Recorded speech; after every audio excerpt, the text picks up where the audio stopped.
Hey everybody, welcome to another episode of the Dark Art Society podcast. I'm your host, Chet, and today we have a special guest, Andrew Cadima. You may know him from Instagram, where he posts really great painting time lapses in unusual situations, like painting using only two different types of whites or two different types of blacks or red and blue or red and green. It's really interesting. He's a really good painter and really great dude. Had a great time talking to him. Super cool guy. And so that's coming up. Excited to interview him.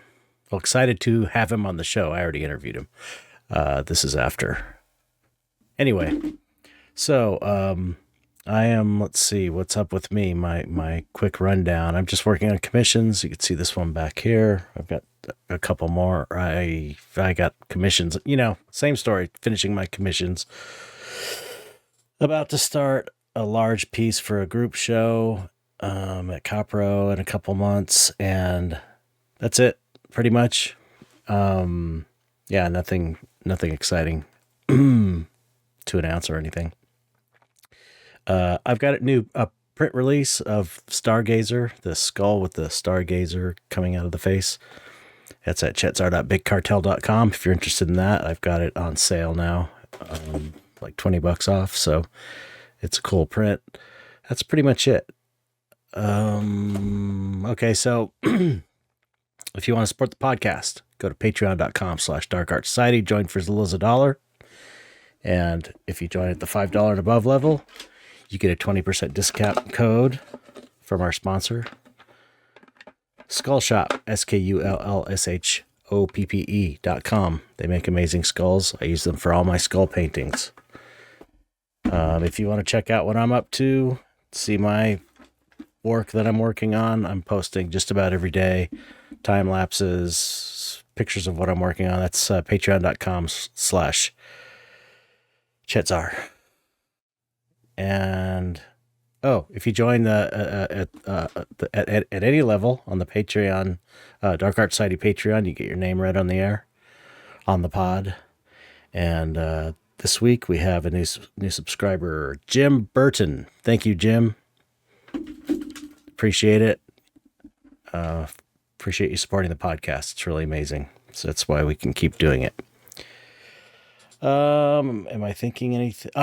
I have to say, Mike Gamble, thank you for putting Andrew in touch with me, or telling Andrew that you heard him on the podcast, his name mentioned on the podcast. I think it was the Dina Gore podcast.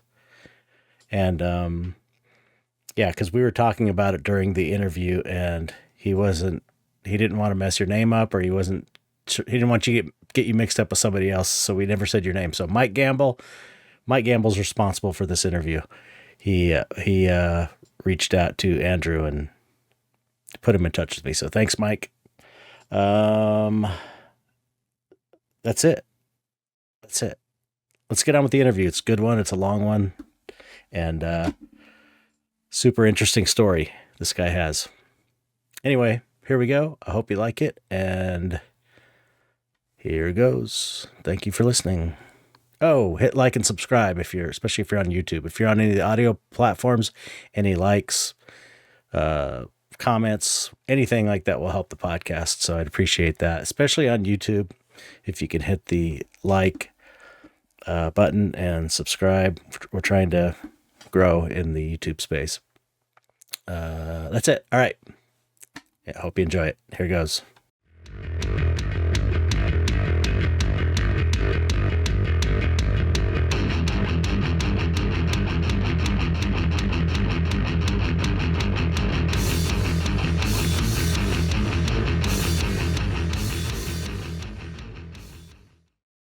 Hello, Andrew.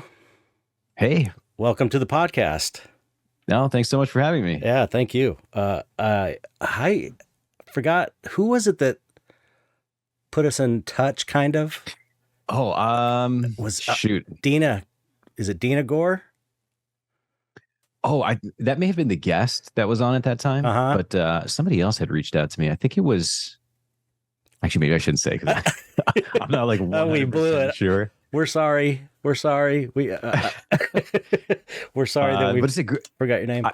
I know it was. I don't forget their name necessarily, but there's like two people that I have in my head that it could be. Okay. Yeah, you've like amazing artists. You've got like 1 million followers, so I'm sure you have a hard time keeping track of people.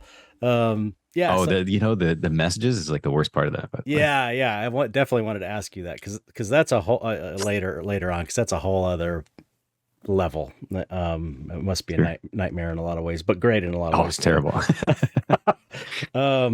So anyway, you came up on I think it was the Dina Gore podcast, and then somebody mentioned to you that your name was mentioned on there, and then you reached out, and I was like, hey, let's do it. So and I'm a big fan of your work. You're really a great painter. Thank you so much. Your stuff is so instructive. It's like I like it because it's it's suited to social media the way you do these little videos, but it's also really instructive and simple. Right. People can learn a lot from painting with 2 types of whites or 2 types of blacks. It's like those are really, they seem like they work as kind of like social media, quick little social media viral videos, but they're also 100%. They're smart too, and they're instructive. Yeah. Yes. Yeah. It's amazing. I'm always shocked at what people like. Right. It's sometimes not what you think at all. And like the social media thing is so bizarre. Like, I don't know how you work with your work or even like what's normal for people, but I have almost a separate kind of like mind that goes to like the stuff that I would post on social media and then the stuff that I kind of work on personally. Right. So of course there's like crossover all the time between those things, but there are definitely things where I'm like, oh, this would make a cool video, you know? And like, I don't think too much beyond that, like in terms of like artistic merit or like importance or anything like that. The black stuff was one that was like, it seemed funny to me, like ridiculous. But it was huge though, right? It's like one of your biggest videos. Really, people love that kind of stuff, I guess. It's crazy. And it's interesting, the way that the way the painting looks in the end, actually, like it's so hard to see in the video, but like in person, it's so bizarre sometimes to like look at it. Yeah. But it's very fascinating. And some of the times, the pieces that you make and like you spend zero time on them and you have no interest in them at all. And you're like, I should post something or something like that. Right. And you think it's going to be terrible. Yeah. And that just happens to be the thing that like people really like. And it's just so interesting. You can't tell. Yeah. You just cannot game the system. I don't think, unless you're doing, extremist political stuff or something like that gets people all pissed off. That stuff usually works. But when it comes to art, it's always been a crapshoot. But that's like that for my artwork as an artist. It's always been that way as well. Like every time I've thought, I'm going to do something that's going to sell, I'll put this element in. It never sells. And then when I just do what I want, it's like some of them sell, some of them don't sell. And sometimes the ones you love, people love. And then sometimes the ones you're like, it's not that good, people love. And then sometimes the things you love, people are like, just don't pay attention to. It's like, I got this big painting up on my wall in my living room that is one of my favorite paintings. And people, I never got interested in buying it. It's like, I think it's so amazing. It's one of my best ones, but you just can't, you can't tell. You can never tell. That's so funny. I just had I'm doing I guess I can't really say too much about it, but I'm doing like a project with some people, and I submitted a painting for the final project. And I was like so stoked on it. I thought it was so cool. Perfect design for the project, I thought. And they came back to me and was like, "Oh no, we'd rather you go in this other direction." I'm like, "Oh man, like what a miss for them in my mind, creatively." But and that messes with your head too, because then you have to start second guessing yourself. Yeah, because you start thinking like, well, something's got to be wrong with it then, right? And where is my sense of what's good and what's bad? Right. That's I had this. But what you're saying? No, go ahead. I was just gonna say what you were saying is totally right with you know, I assume that's what you're kind of getting at there with like your approach to painting is like, you know, you can kind of twist yourself in all these knots trying to figure out what other people want, and the reality is like being honest to yourself is like super important, I think. And whenever anybody asks me, like, because I get questions about like, you know, oh, what do you do for, how do you get big on social media? Like, what do you, you know, how do I grow this account or whatever? And like, you know, I actually have no advice. I'm like the worst at that probably. But, you know, the thing that I always say is like, oh, just do what you want to do. Right. Like be honest with yourself. And, you know, at least if it doesn't work out, you're going to have fun doing it rather than slaving away at the process. Exactly. It's like, I think that's the answer to social media and art and being an artist. You have to do what you're totally into and what you love. And if it doesn't hit, then that's the way it is. And it's like, you got to live with that. Right. Yeah. You got to wait till you die. And then hopefully like somebody it's comes like, around. If you really believe in what you're doing, you just got to keep doing it. And it may never catch on, but there's the longer you do it, the better chance it has of catching on, especially if it's something that you really believe in and you think is good. Yeah. So when I started doing these monster paintings in 2000, and there was just absolutely no market for it. But I was just like, I have to do this. This is my thing, my passion. Yeah. And eventually a market was created, or I found there was a market, you know, a lot of tattooers and stuff like it. But there's a lot of people that like this stuff now. And it was not because I was thinking, oh, monster paintings will sell. I remember specifically thinking like, these will never sell. What the hell am I doing? But I was doing the Joseph Campbell, follow your bliss theory. I was like, okay, if I follow my bliss, I'm sure this is my bliss. If I follow it, then I'm going to test this. I believe this theory. I'm going to test it. And I put all my chips on the table kind of, and it's like, there's no way you can make a living painting monsters. There's just no way. In 2000, you know, you got to imagine the internet in 2000 and stuff. And it's like, so I feel that I've proven the theory that it is true. The Joseph Campbell, follow your bliss theory. So there you go. Yeah, definitely. I can't guarantee results, but it worked for me. But I was going to say, one thing I was going to say is the other thing about working for a company and getting shot down like that, an idea shot down. That's one of, because I used to work in the film industry doing special effects, makeup effects for like 20 years. Oh, cool. Yeah, I was mostly primarily a sculptor, and then I switched to painting. One of the reasons I ended up getting out of it was because you do stuff that you know is really good design. So you know, they tell you, we want this creature that like it's totally unique, and they've never seen anything like it, and you make this badass, amazing creature, and you know it's badass because you are a geek who loves this kind of stuff, right? Right. Since I was a kid, and then they're like, no, it needs to look a little more like this whatever movie was popular a couple of years ago. They didn't want something unique; they wanted exactly what was somewhere else, right? And then the thing that made me feel crazy is you know, you start to doubt yourself, and then at a certain point, I started thinking, and I've made this point many times on the podcast. So I apologize if people have heard me say this before, but then you start feeling like, what am I doing trying to convince these people to use the better idea? Right. And they're like telling me the good idea is not good. And I know the good idea is good. And I'm sitting there trying to convince you to have a better project. And it's like, makes you feel like you're crazy. Right. Yeah, totally. But that's the problem with a lot of the industry stuff is like, they get so locked into a lot of like the middlemen.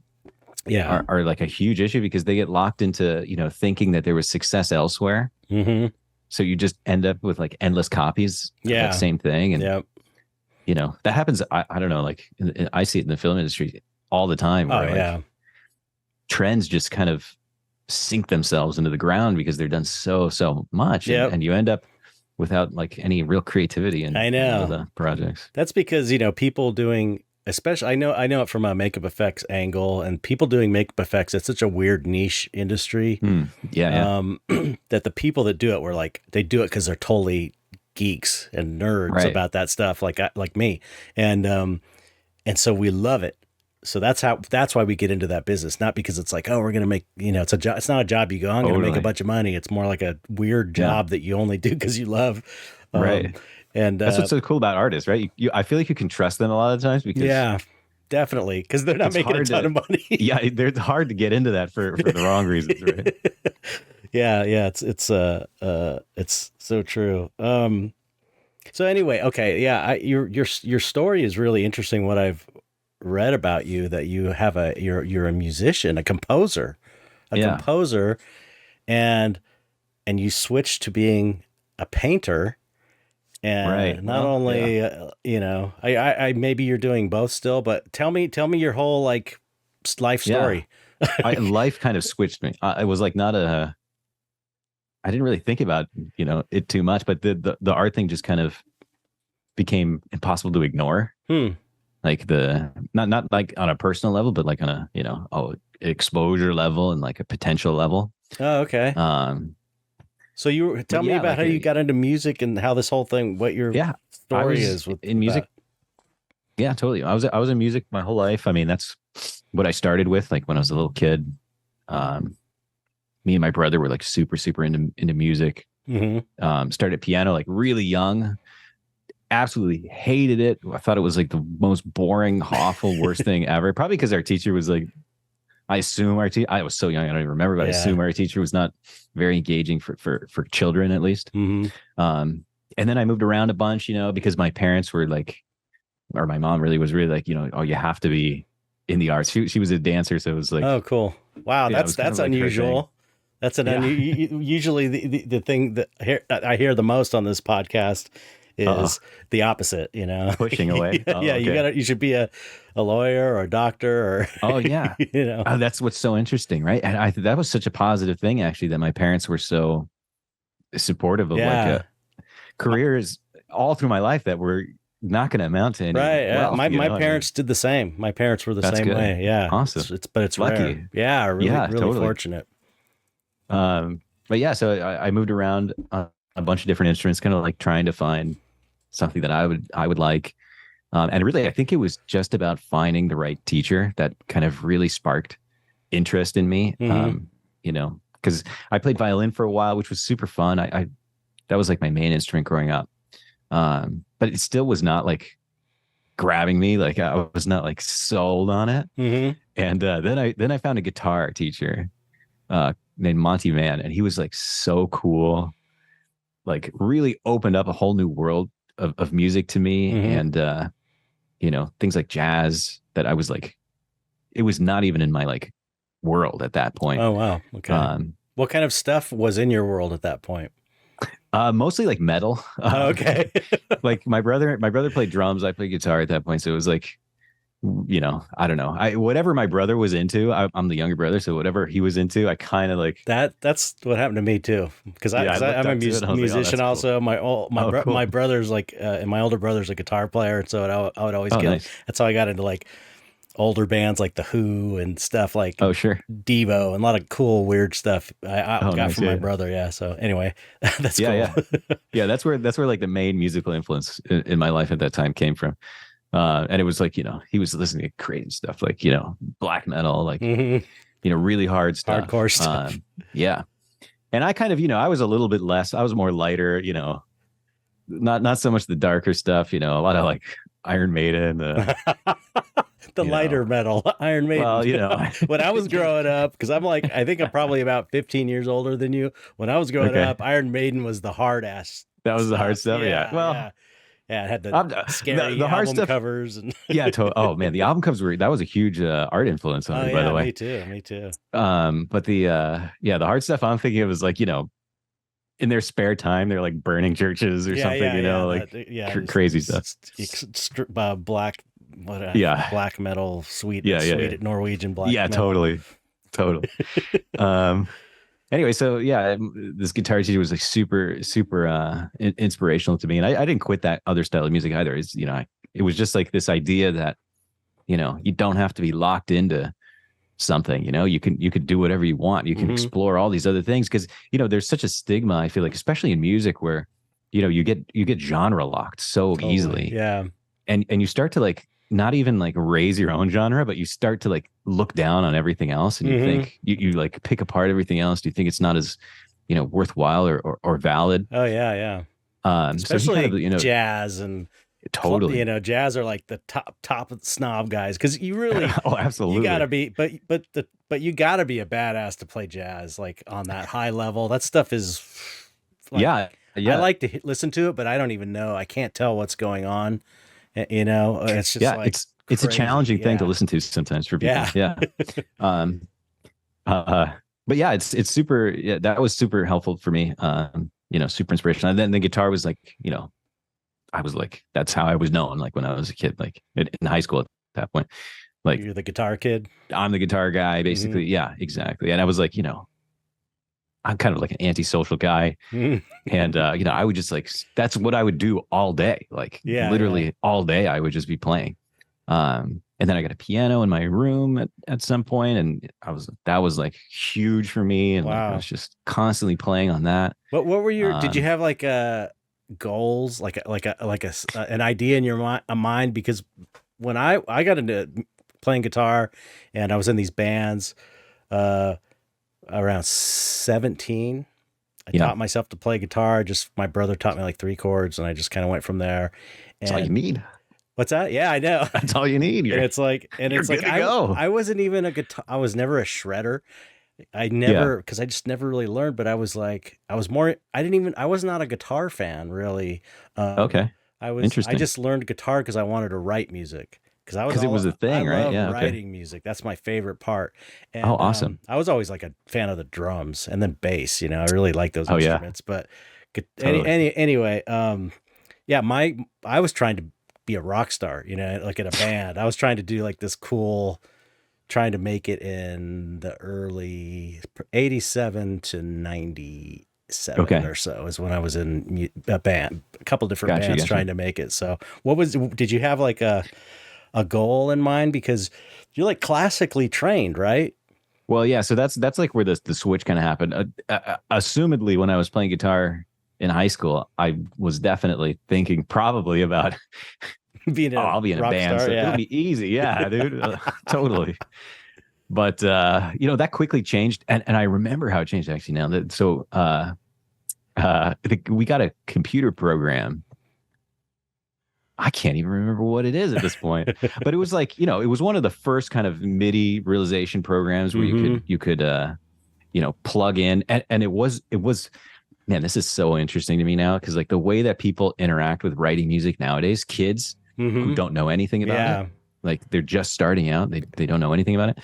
It's such a easy plug and play kind of I situation know. now Right. that I feel like they skip so much interesting Oh stuff. yeah. I mean, it's great because it makes it accessible for them, Hmm. a lot of people, but they skip so many interesting things that they'll probably never go back on. And Right. and for me, this program was like huge staff paper, and you're plugging in all of the notes, Oh and wow. for me, that was like it was so freaking cool. And like I just like spent hours, making different pieces on there and all kinds of stuff.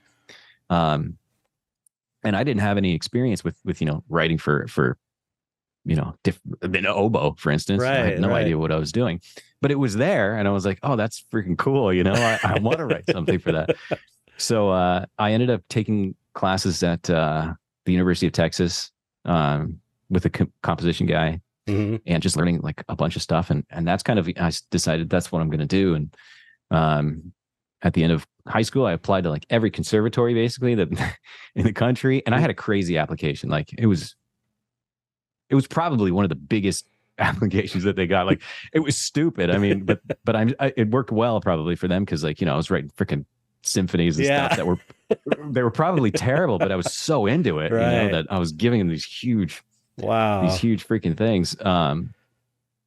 Anyway, yeah, so I ended up choosing San Francisco Conservatory of Music. I went there and I just started learning, started writing. Yeah, it was super interesting and fun and cool. Wow. And I did a couple degrees there, and then was writing music for like orchestras and stuff like that, and different ensembles and everything. And I mean, that still goes on. Like there are a couple pieces out there that like are popular in that I mean, huge quotations, popular, like in that small world that get played often. I saw a YouTube video of a trombone. It was like, that's like the most famous one. I hate it. It's like, that's the one that like everybody plays, and it's like, it drives me nuts because it's so terrible. It's so, I thought it was cool and weird. It's like, you just don't think of a trombone. Oh, totally. That was the inspiration of my roommate. My roommate was a trombone player in college. At the conservatory. So I wrote a bunch of pieces from him. He was an incredibly talented guy, like one of the most talented musicians you'd ever meet. And that's a little advice for like the thousands of composers that I'm sure are watching right now. But if you find a really talented musician, you write stuff for them, grab onto them, because they're gonna make it. They're gonna make it work. It's so interesting how that happened. Anyway, yeah. I wish it could all be erased and go away, but it's but for most people, right? Exactly. That's a personal thing. Like for me, and it's like I've got a pretty. I mean, I have zero technical knowledge of how to write music or anything, but I've got a really good ear for it. I feel sure. I think I've got good taste in music. I like a lot of wide variety of stuff, and I thought it was awesome. So a guy like me who's maybe a little bit above average music literacy than the average person, I thought it was awesome. So at least thank you, man. Thank you. So probably, thank you. That honestly, it makes it all worth. I'm happy it's out there now. It is really cool. But yeah, so after that, I don't know, I was writing and teaching. Honestly, like teaching was a huge thing for me, teaching music. And then I don't know why I started painting, like super random, So you had you were able to make a living just in the music world. Yeah. I could survive. Okay. Sure. Yeah. Teaching. I mean, obviously teaching is like the number one income source there. And I live in an affluent city. At that point, it was a very affluent city, right? Where like the baseline for teaching was, pretty high per hour. Mm-hmm. So yeah, the painting. I was good with kids, Yeah. And, parents, word of mouth got around, I guess. And it was pretty easy for me to kind of build a personal studio. Okay, here. Cool. But yeah, the teaching or the painting thing rather was like totally random. I don't know why I started. My mom was a kind of like a, I don't want to say hobbyist because it sounds right, like putting it down or something or crafty or but she painted a lot like acrylic stuff but it was like copies. So she would copy like a painting literally for decor, like. Oh wow! She would want to hang it up, so she would paint it. Kind of thing. She sounds cool. Yeah, yeah. Oh, she's super cool. Yeah. So it was around in my youth. I'm sure that I painted when I was a little kid with her, and then in middle school and stuff like that, I painted like embarrassing, horrible, disgusting landscape stuff, like trying to be Bob Ross style.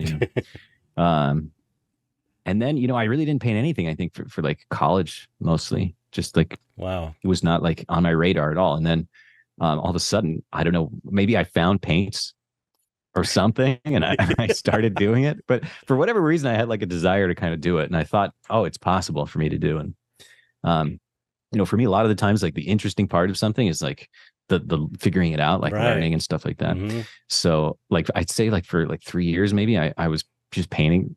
Nobody knew I was doing it. But I was doing it a lot, and I was like, really interested in getting better, and just kind of like after work and weekends and stuff when you weren't working. Yeah, totally. Huh.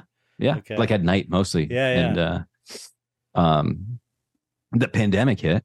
Okay. And quarantine and teaching became flighty, and it was difficult. Even the students that were still there, it's so hard, especially if they're younger students, to do it over Zoom or something like that, because it's such a physical thing. Yeah. It was hard to maintain the same sort of level of work or the amount of work. So, it gave me not that it pushed me to say, oh, I should become a painter now, because obviously that's a stupid parallel to jump to make there. But it gave me a lot of time to like just do stuff, right? And I painted. At that point, I started painting like every day, and I got serious about really, I can get really good. I feel like, not that I would or did, but it was like in my mind, I can do something here. Right. And, and then I started posting on social media and stuff and sharing, which I had not done before. It's just all private stuff. Mm-hmm. And, it kind of took off from there. Wow. It's kind of incredible. So you don't have like a strong drawing background, because most of the artists I interview on here are like, we've been drawing since we were 3 years old, and that's kind of so the foundation of everything, Yeah, totally. Sketching was like huge for me in okay, school. Okay. So I would just sketch randomly all the time. Okay, yeah, for sure. Okay, good. For sure. Yeah, I was like, that doesn't make sense. I gotta have some drawing background to be a great painter. That's what I say. Yeah, that's my favorite quote. Is like, drawing is the hardest part of painting. Usually, yeah. It's so important. I feel like, yeah. Wow, so that's really interesting. But it's still, but nothing formal. Just like Yeah, where did you learn? A kid drawing. Okay, but as far as painting, did you just kind of learn? Yeah, online by yourself, or not even online? To be honest, I was just kind of messing around. I had like I'm pretty sure I had oil paints from my mom. Okay, or they were like water-based oil paints at that time. Mm-hmm. So I didn't mess around with like any of the solvents or anything like that. Yeah. And I was just really messing around and like literally doing everything wrong. Right. Until I came up with what kind of worked for me. And to this day, I haven't taken one class with anybody. I don't know what I'm doing. And I don't know if what I'm doing is right or wrong. Like, I could be doing so many horrible, stupid things, Well, it looks right to me. It's definitely a certain type of painting that I see the way there's like different ways of painting, obviously, but there's like the people like that kind of do the overall doing everything at once, and then like kind of shape it, model it, and then sharpen things up as you go.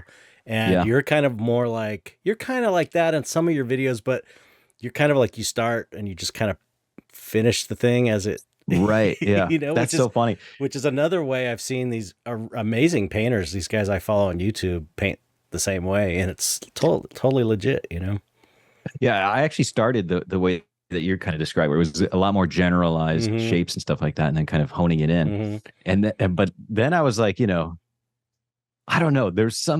I make decisions sometimes because the videos kind of influenced me a lot, and I make decisions based on how it's going to look in the video, because sometimes for me, like I said before, the video is going to be more important than what the actual painting is. Like, I don't care about the painting. It's a stupid painting, but the video is going to be cool, And like, if I'm painting like a toy or something like that, like having it just kind of, that's like one of the main, like, still lifes. I try and do that a lot. Like, just because they're so, I feel like I'm more confined in the still life, and I have to be a little bit more representational of what the thing is. I have to be a lot more accurate, I guess I would say. So it's such a challenge for me to try and like imagine it as like, those old school like printers that would like, or I guess it's printers nowadays do that too. Like, they print one line at a time. And I'm thinking like, oh man, I could probably do that, like how crazy would that look? Just like appearing, So I made decisions like that sometimes. And like, have you done that one yet? Things. Have you done a painting like that yet? Where you I did, yeah. Oh, I haven't seen that one. That's amazing. Yeah, but I did it like I'm gonna do another one soon, but that it's gonna be really challenging because I want to do it different. I did it black and white with sort of like pixelated. So putting each pixel where it should go in a row, kind of. Wow. But I want to do it with colors. I want to sort out all of my paints straight from the tube by value. And then just like try and fill in everything based on the value and see how crazy that could look. That's cool. Yeah, that's a great idea. We'll see if it works. But it sounds hard for me, so I don't know if might have a couple goes at that one. But yeah, so many, so many ways of like painting come out from the video. Like, I remember I painted a Dalmatian once, and I was like, oh, how cool would it be if I just painted all the dots first, like all the spots first, and then filled in the rest of the dog around it. So yeah, I don't know, like I have no real like reason or what do you call it, like a strategy or whatever that I always go to when I'm painting, and a lot of subject matter kind of influences how I'm going to paint it. Yeah. But just to go back to just because I thought of something funny, when I started painting, like, I didn't even have canvas in the beginning. Mm-hmm. And it was not in my mind that, oh, I should have canvas.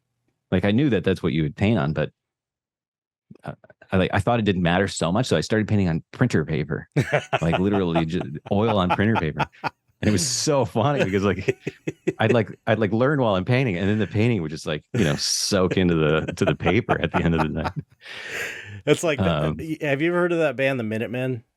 They're like sounds familiar. Yeah, they're like a jazz punk band. They're really cool. If you haven't heard of them, they're amazing. Funky, I'll check them out. Yeah, but it's from like it's like 83, 84, 85 era, awesome. Maybe. Excellent band. Anyway, great bass player too, and a great guitar player, and a great drummer. It's a 3-piece. But nice.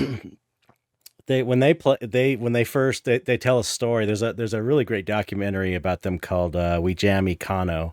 The story of the Minutemen, I think. But they talk about how when they were first learning to play, like the bass player, who's now this Mike Watt, who's this renowned, amazing bass player. He's just an incredible bass player, finger player, and everything. Nice.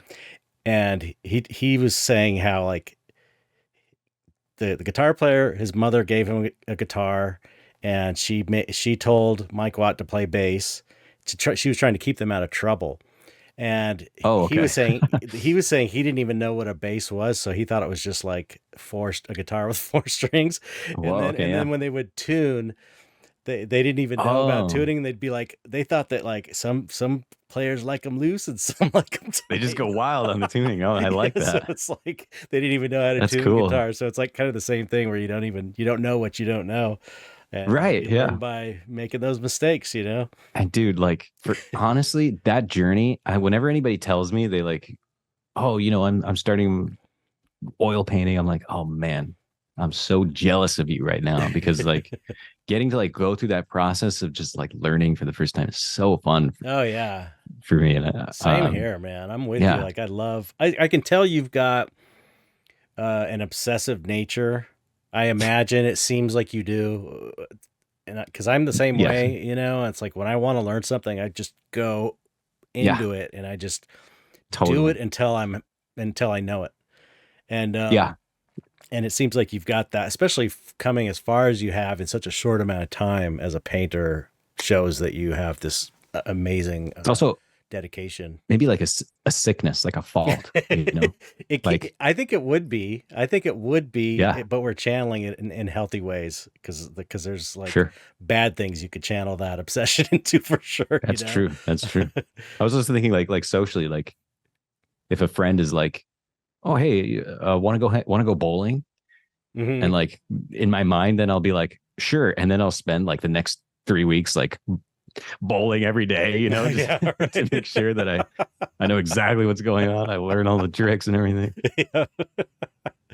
like I definitely get like that with things. Like I'll go, super crazy to like learn about stuff. To a negative sometimes. I feel but I mean that's kind of what it takes. I think in the arts especially, to really be good, because that's why I started painting and I made the decision to learn to paint in 2000. Okay, that's super recent too, actually. I mean, well, I guess, man, no, it's not as recent as you think. It's like 24 years ago. Dang. But at that point, I was like, let me see, 86. I was probably about 15 years into my makeup effects career, and I was a sculptor primarily. But I also painted, airbrushed and painted creature suits and masks. Right, and stuff. Right. So I had some of that, but oil painting is totally a different story because you've got the illusion of creating something on a flat surface that's 3D. Right. But I had the drawing background. I was drawing the whole time as well. 2000, I made the decision I'm going to learn to teach myself to paint. I was on set on Planet of the Apes, Tim Burton Planet of the Apes. Whoa. And I was bored in the trailer because I was just repairing these gorilla gloves for this. All the monkeys were fighting each other. Oh, that's and I just sit in a trailer with paints, a bunch of acrylic paints, waiting to like clean up tears on the gloves. It was like the most boring job in the world. And so I Right. was sitting there and I had my sketch pad and I'm like, okay, if I can paint a painting with these acrylics, then I'm going to actually give this a shot. And so I was sitting there and I painted this painting and it looked pretty good. It was kind of my first attempt. And Wow. so then I made the decision, okay, I can do this. I know I can do this. And then I just kind of like did that for the next 7 years on the weekends and at night while working the day job in effects. Yeah. For 7 years, you know, building my career up to where I, Right. you know, I got laid off. 7 years later, I got laid off from work and I was like, okay, I could look for another effects job or I can just do this art thing. And so I just did the art thing and never looked back. And now I'm here, but you know, it's been That's interesting. it's been a crazy, That you didn't think to continue with just looking somewhere else for effects. Like it was that impactful for you. yeah, it was because, well, I was at that point, I was like, okay, I did it. I was into effects since I was 12. You know, I started sculpting masks when I was 12. I was like you were with the guitar. I was like totally obsessed. Right. And like, that was my deal. I was going to get a job out of high school. I was building my portfolio. I was totally driven, you know, like a normal kid is not. Right. Yeah. So then I got, you know, graduated high school and then I got a job in the industry within a year and I never stopped working. And, yeah, but by then it was like all the politics and the bullshit of, you know, money concerns, time constraints, designed by committee, all the stuff where it was great at first. And then I was like, okay, this isn't, I don't know. I got to a point where it just wasn't fulfilling anymore. And I felt a need to express my own thing. And, so then I was like, you know, painting turned out to be the main thing of my life now. And it's like, looking back, that's what I wanted to do when I was in the first grade. And it's funny how I kind of went to, like, effects. And then I was obsessed about this band thing for a while.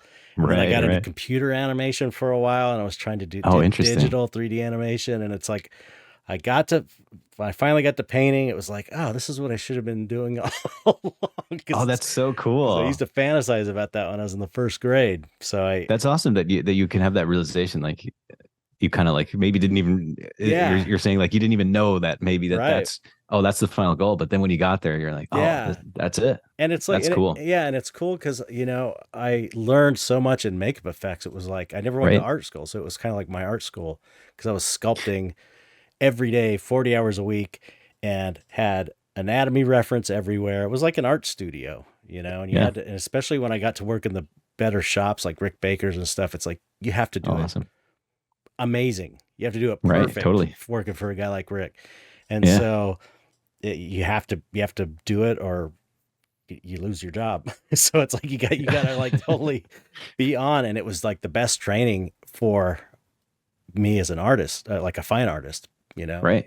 Kind of, it was almost like going to one of those ateliers and drawing plaster casts and stuff because we had plaster casts of all these celebrities, Eddie Murphy and stuff, like up on the walls. And it's just like, that's cool. It was so cool in that way. That's awesome. So, and then the music, I was able to, like make music, like the intro for the podcast is the music I wrote. Oh, okay. So I'm like, oh, cool. Kind of got back to that a little bit, and I'm able to sort of incorporate that with social media and stuff. So that's awesome. Yeah.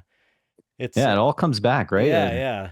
No time is wasted. That's how I always think. Like all people are always like worried about like wasting their time, and I think, oh man, dude, what a stressful like existence that must be. You know, like we're constantly thinking about, is this right or is this wrong? And rather than, you know, it's just something to do at this moment, right? And it's if you're enjoying it, do it, right? That's you know, I think about that a lot. Like every once in a while I'll go like, what the hell am I doing? What who does this? It's like in 2024, being an oil painter is like, it's so archaic and not really in fashion with what's going on in the world, you know? Not at all. Why am I doing this? And then like, it just seems so crazy to do as like, especially as a career. It's like my soul. Yeah. This is me and my wife, kids are grown up, so I don't have to take care of them anymore. But Oh, it's okay, like,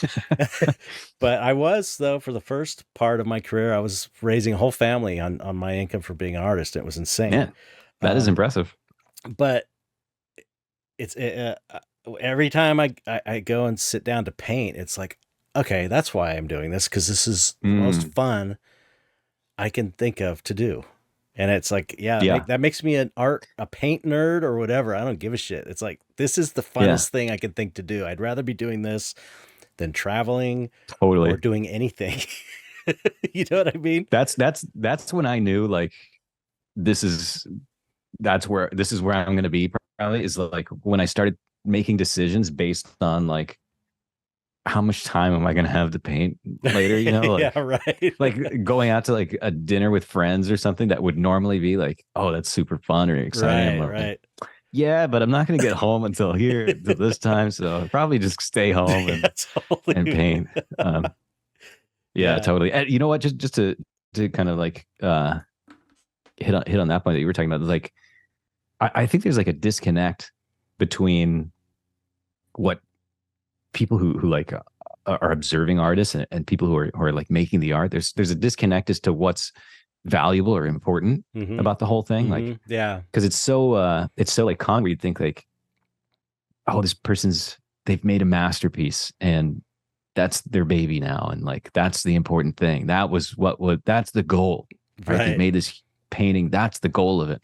But the reality is, I feel like, yeah, at least for me, and I think like a lot of other artists that I've talked to, it's like the important thing is like the time that you've spent painting it, right? And you almost like, I mean, not to say you don't care about the painting at the end, but it's almost like a secondary, a wonderful thing that happens at the end of the whole thing. I say that all the time. It's like the painting is an artifact left over from the fun part. Great. And the whole reason we're doing it is the process, because it's just like, it's super fun and it's hard sometimes too.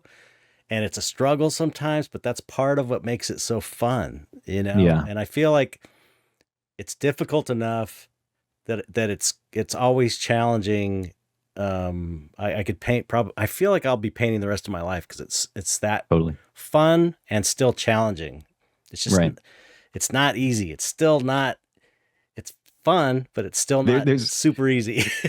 There's still that mystery of like how it's going to turn out, right? No matter how many times you do it, you could paint a portrait 1,000 times and it's still, there's still like some mystery as to what the final thing is gonna end up like, or even like the decisions that you're gonna make along the way. Like, you know, there's always that point where like a lot of paint is on the canvas already, and you feel like you can't mess it up, right? It's just like everything is there, and like you could do crazy stuff to it, and you can't mess it up, and those are like amazing moments, right, when you just nail it, you know. Totally. Whereas other times it's like, you get there, but it takes longer, or it's more of a struggle.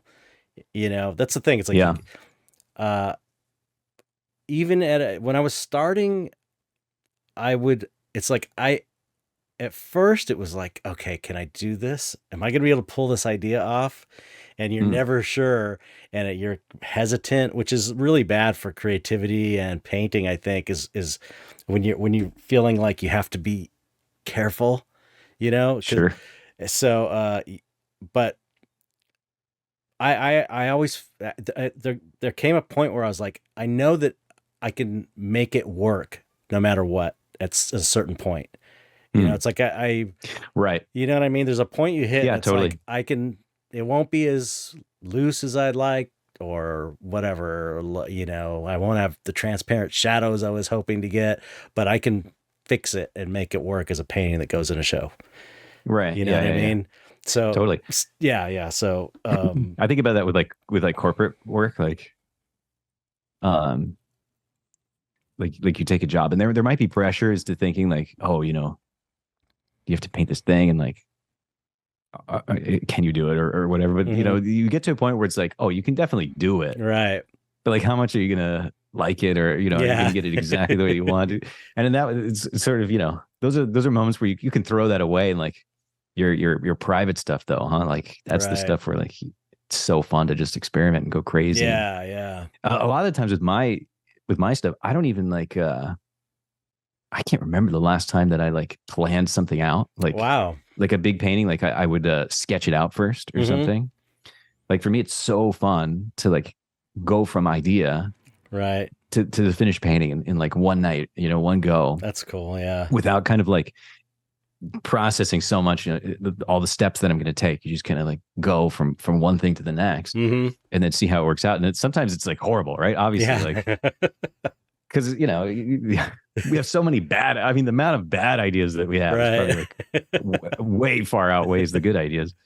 But when it works out, oh man, it's so cool to just like see things come together, and like the whole creation part of it is like really, I don't know. That's magic. It's just like you're saying, sustains you. Yeah. Yeah. And that's the kind of the magic part of it and the mysterious part. Like, right. When you surprise yourself, where it's like, where did that come from? I just did this, but I either can't remember doing it, or I don't know why I did it, or where I got the idea. You just are like in this weird flow state. Totally weird spiritual thing, there's like a very few paintings. Like people ask, like, I'm sure like everybody gets asked that, like, what's your favorite painting that you've made? Right.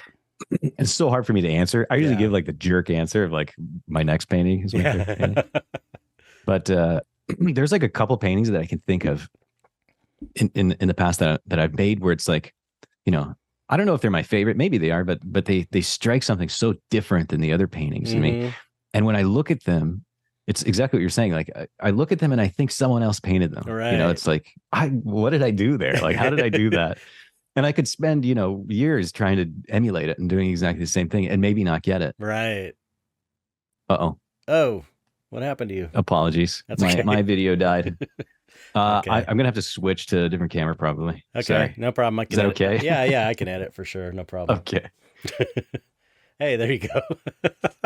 This would be a cool, all of a sudden we're different now. Yeah. Now I'm looking at the camera too, which is more interesting. Multi-camera setup. I'm just going to probably keep that. Yeah, exactly. In the not edit it out because it's like short and adds to the spontaneous nature of the show. Definitely. I can give us a trombone sound if you want. Yeah. Does that work? Can you hear that? Maybe you can. Barely. Okay. That's great. So, okay. You I feel like I'm looming now though, right? The angle is nah, it's good. It's good. I'm like purple. It's really strange because you're like lit all nice and warm. My light is like so warm. It's like, it's horribly warm. Yeah, but it looks great. And I look kind of like this weird magenta color. I don't know if it's because my white balance on my camera got screwed up because I was painting this painting that was all blue. Like it was all different shades of blue. And I noticed my face was looking weird on it. I don't know. And this is yellow kind of, so maybe that's what's doing it, but I don't know. Oh, yeah. So I saw that you had a show at the Satanic Temple. Oh, yeah. In Salem. Yeah. How was that? Those guys never hit me up. I would show there, but they never. Oh, that's surprising. It seemed like honestly, I would be a perfect person to show there, but at this point, I doubt that I could because I'm booked up and stuff. But they never hit me up. I think it was like a something they were starting. Mm-hmm. I don't know if it was maybe the first one that they did. Not sure. But there was something they were definitely like they hadn't been doing a lot, and they were just kind of starting it. And I know that they've done at least one other show since then that I'm aware of, maybe probably more. But I looked on their website because I was looking for the paintings you did from the show, and they don't have them listed. Like that was the big issue. Yeah, honestly, Copro Gallery they still have my first show with them in 2007 or something. The pictures are still up. You can go look through every show I've done there. Oh, that's cool. Awesome. Yeah. So anyway, I was looking and I was bummed because they didn't have any links to the shows. Yeah. So they don't have any online market for it, which is huge miss. I asked them if we could do it on I would just link to them on their website, and they say, oh, they're not going to. They're just going to have it in person, and that's it. Which challenging for a show, right? Yeah. But yeah, they're super. Oh man, they're amazing people. Yeah, it seems the like people who are there. It was like maybe like 4 younger women running the whole thing. It was really, really cool. Great people, super kind. Set it up really nicely. Oh, cool. Yeah, very, very fun experience. Yeah. Actually, just meeting people was super fun. Um, Yeah, yeah. just the people that came in was really nice. That's But cool.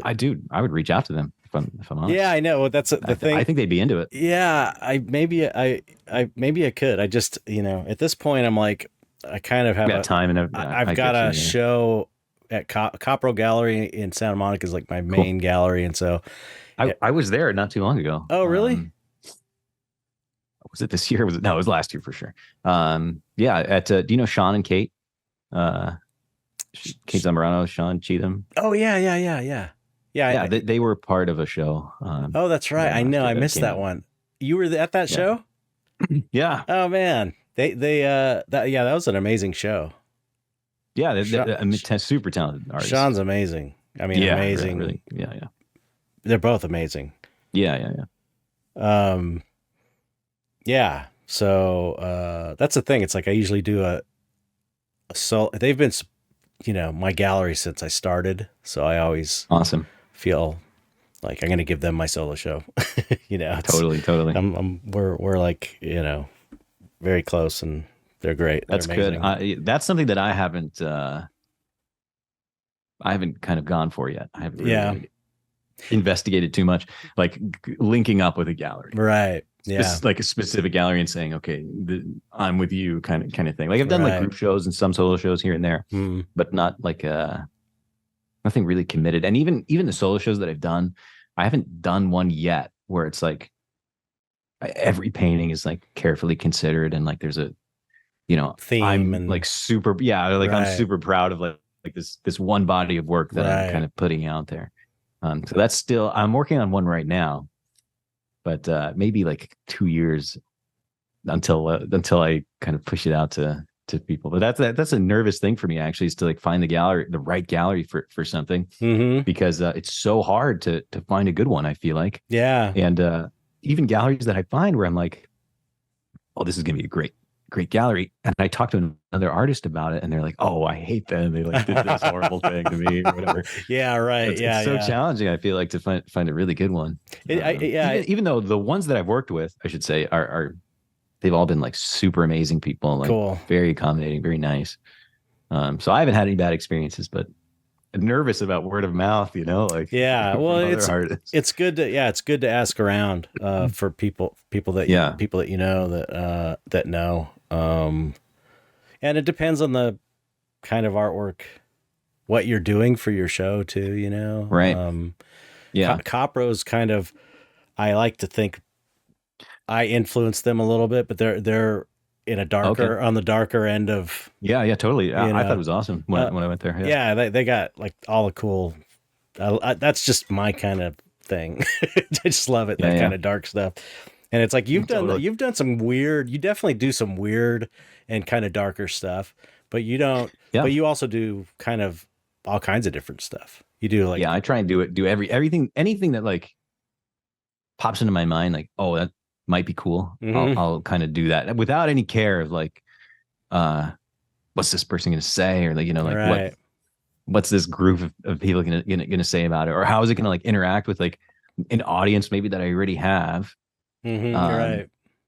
It's kind of interesting to just explore. I feel like with that stuff, and it's amazing how much stuff you've realized. Oh, I like that.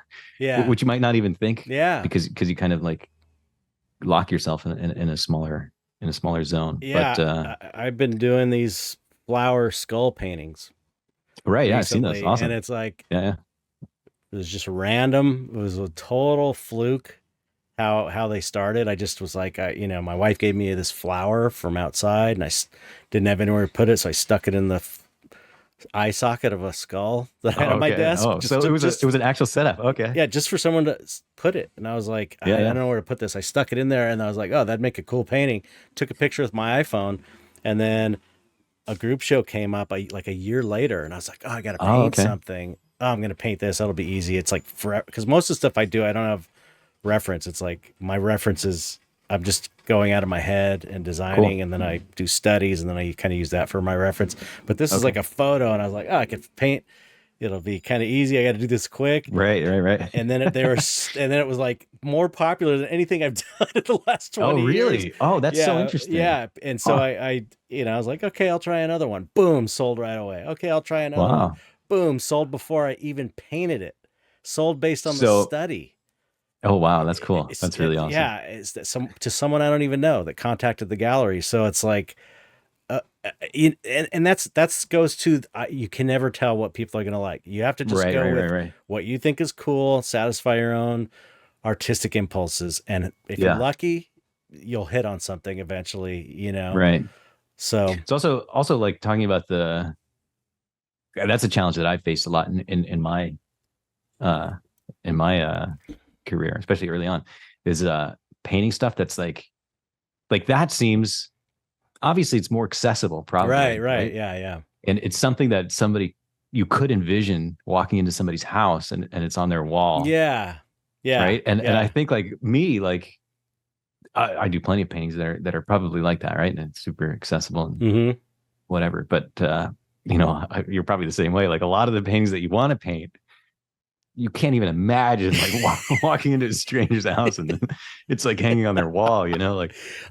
So like I understand the struggle for sales in that kind of subject matter, and there is some sense to, maybe there is a way to like find a formula where something is both interesting, engaging to me, and like palatable. Well, that's how the monster thing started with me. Because when I first started off, I was I'm like, okay, I'm a painter now, I'm doing it, and I had these blank canvases, and I had this moment in the very beginning, like, oh shit, what did I do? Because I'd been art directed for 15 years and being kind of like having a starting point. Okay, do I don't know, some fish creature or just some starting point, right? And so now I can do anything I want. And I'm like, what do I do? And so eventually, I did all these, it was all in the realm, this kind of dark stuff, freaky, monstery stuff, but close-ups on like weird eyes and just stuff like that, like amorphous, weird stuff. And then I did a monster portrait on an oval, like a portrait on an oval canvas, because my wife kept saying, paint on an oval, and I was like, yeah, whatever. What do you know? I'm the artist here. And then I didn't do it, and then I did it, and it boom, sold right away. It's like same thing with the flat. That she's like my secret muse behind it. Oh right, she's the whisperer. Yeah, totally. She knows. But that's how because I mostly do monster portraits, like head and shoulder portraits. Generally, these creatures that I make up, and those started selling, and that's how I started going, okay, these are totally fun. They're from me. They're deep from within me. They're what I love to do, and they're buying them. So I'm going to just kind of follow that. And then it developed into what I do now. And I don't remember how we got on this subject, but me neither. That's okay. But yes. We're just talking about like a formula or something. So it was like, in a sense, these portraits were the first thing I did that's caught on in the scene I was showing in, Yeah. But at the same time, the number one criticism I've heard from people, like why they can't buy a piece, like it's usually dudes that like my stuff. I do have female fans as well, but it's mostly guys that are like, oh, I'd totally buy that, but my wife won't let me hang it in the house. Oh, interesting. Yeah, I get that. Totally. That's the number one thing I hear. And it sounds like sexist or whatever, but it's like, this is what they're telling me. And now with these skull flower paintings, it's like ones that it's got the skull for the dudes, it's got for the husbands, and it's got the flowers for the wives. And it's definitely more like, accessible in that way, because flowers are traditional and they're beautiful on the face. And you've got the metaphor, the life and death metaphor. It's simple, totally. So it makes sense. But it's like I didn't even really come up with it. It was just happened. It happened, yeah. That's cool. I love that. Yeah. Those are those special moments. I know. Yeah. That's Yeah, I remember when I started. I remember the first painting that I did that like kind of like caught on mhm. in any kind of in any kind of way. Which now, like in terms of now, like I think back and I'm like, oh, it was nothing. It was like a a little blip, and nobody really cared. It just seemed like they did to Right. me, but it was big for me at the time. It was because I had been just painting whatever Hmm. at the time, like I don't know, this person I knew, this actor, this scene or Right, whatever, right, right. this animal, just like a complete observation kind of stuff. Hmm.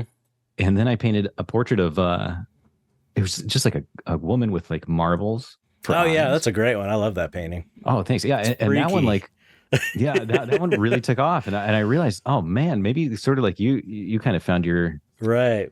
that sort of like interest in I don't know, the macabre Hmm. or just something different, Hmm. something that made people think a little bit more. Um, and then a really kind of what really took me off after that was like paintings where it's a lot of facial features and like I was using myself, especially during quarantine. I was Right. kind of doing a self portrait every day, Hmm. and it gets boring painting yourself, and you start to like you realize that, oh, you're such a great asset for your own painting because you can do exactly what you want to do. You don't have Right. to like tell anybody to do anything, and you could do whatever you want to yourself and like not feel weird about Yeah. doing it, right? So like I would just do these crazy faces and like make these horrid like Yep. I've seen them. expressions Yeah, or yeah. whatever.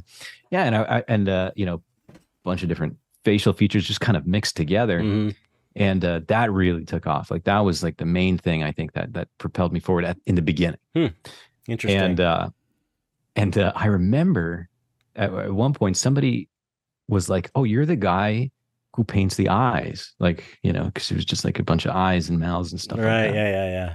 And I That's a was like, cool. "Dang, is that me? Am I that guy who like paints the?" And I almost took like not like obviously I was very Yeah. happy and like, "Oh, thank you so much," but it was almost like in my own personal way, I was like, "Oh, I don't know that that's me," Right. and I don't know if I want that to be me. Right. Right. So I ended up, which is kind of funny and really speaks to being true to yourself, and that's how you find success. Hmm. Is I probably could have followed that path down Hmm. and really really honed in on it and solidified Right. it or whatever, but I ended up completely stopping doing those paintings and just doing complete about face and doing totally other stuff, trying to find something else to do, Right. just out of fear that that's all I That was going to be, yeah, and you're that's going to be all I was going to pigeonholed. do.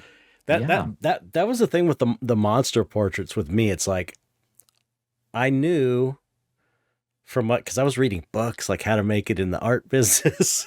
Oh wow. Okay. I was really Yeah. Yeah. Yeah. trying. I was like, Right. I have to You do had this. to, I guess. Right. I Yeah. have to. There's no failure is not an option. Right. Um, and I knew that you kind of needed, consistency in work. Because every artist says, I just like Oh, to paint gotcha. everything. I like to do Yeah. all Yeah. kinds of Yeah. different styles, and I knew that like my favorite artists all were very consistent, and you see Right. their periods and they go through and stuff. And so that was one of the things about the monster stuff was like I know I can keep doing this Right. for 20 years, Totally. because it's like It's so it's open, actually. yeah, Right. you I can, mean, especially it's like super imaginative stuff, and it's like yeah, you could just do, and I've done hundreds of them now, and it's like right. it's so much fun, even though it's a really simple format. It's like a portrait, head and shoulders portrait. Sure. It's like, Funnest thing to paint, yeah, honestly. I think it's where that's where Yeah, the me too. life is and the expression Totally. is. That's where like kind of the soul is. Yeah. And I know people that are really great at dynamic, like my friend Gabe Leonard's amazing painter, really great with dynamic poses and stuff and Yeah. scenes. And it's like, I've done paintings like that. That one in the living room I was talking about is a guy Oh, okay. like a Grim Reaper. Uh, it's called Death playing air guitar on a scythe, and he's like holding a scythe, and it Nice. looks I like he's like playing it. air guitar. Oh, that's cool. And so it's like it's dynamic. I can do it, but I really feel so fulfilled when I'm doing the expressions. Yeah. I just think that it's all in the face. to me. Totally. You know what I I'm mean? exactly the same way. Absolutely. Yeah. Yeah. If I am ever like in a situation where I don't know what to paint, I just do a face. I think Yeah, I yeah, can't yeah. not do it. It's like so interesting to me to do it. And there's And so many that's one of those things. Yeah. You could do like cool 1,000 forms. permutations. There's Yeah. so many cool forms on the face and facial anatomy. It's like there's a Totally. lot there to really nail it, you know? Yeah. Yeah. Yeah. It's one of those things that will never get old. It's Yeah. just like there's always something to kind of find there for sure. Well, Yeah. you know, okay, so you got like your success through Instagram primarily, right? Or is it Yeah. Primarily. Yeah. so which is really interesting. Well, actually, I started on posting YouTube videos. Oh, Like okay. Is your YouTube? I yeah, I do have the channel. There's nothing. I deleted everything because I hated it all. So there's nothing there now. But was it like But and was it doing well when you were doing it? it was doing okay. Like Yeah. I mean, it wasn't like a smash hit or whatever, but I think I got to like I want to say like while I was doing it, it was like 8,000 subscribers or Okay. something. Like That's at the end of like maybe 2 years or something like that's that. good, yeah. I've been doing Yeah. podcast has been on YouTube. I've been doing the podcast for 6 years, but it's only been on YouTube for the last 2 years. And I'm still trying to get to 3,000. So 8,000 is good in 2 years. Yeah. It was great. Like, and there was like, I think it was like, it's always, that's the way it was with Instagram to me too. Like I realized like now it's a little bit different because there's like such a there's so solid base of people there that right. It's a little bit different. But in the beginning, it was like, there's no way to grow really on social media unless you get some crazy engagement on one particular thing. Right. Like if you have like one video that really hits, yeah, you'll get a ton of people from that one video, right? And then those people will build on other things. And I feel like it's the same way with like Instagram or like any other social media, really. Mm-hmm. Yeah. So I had like a couple of videos that did really, really well. Okay. And then from that, it was like that's like the majority of people that followed were from like literally just those two videos. What a trip.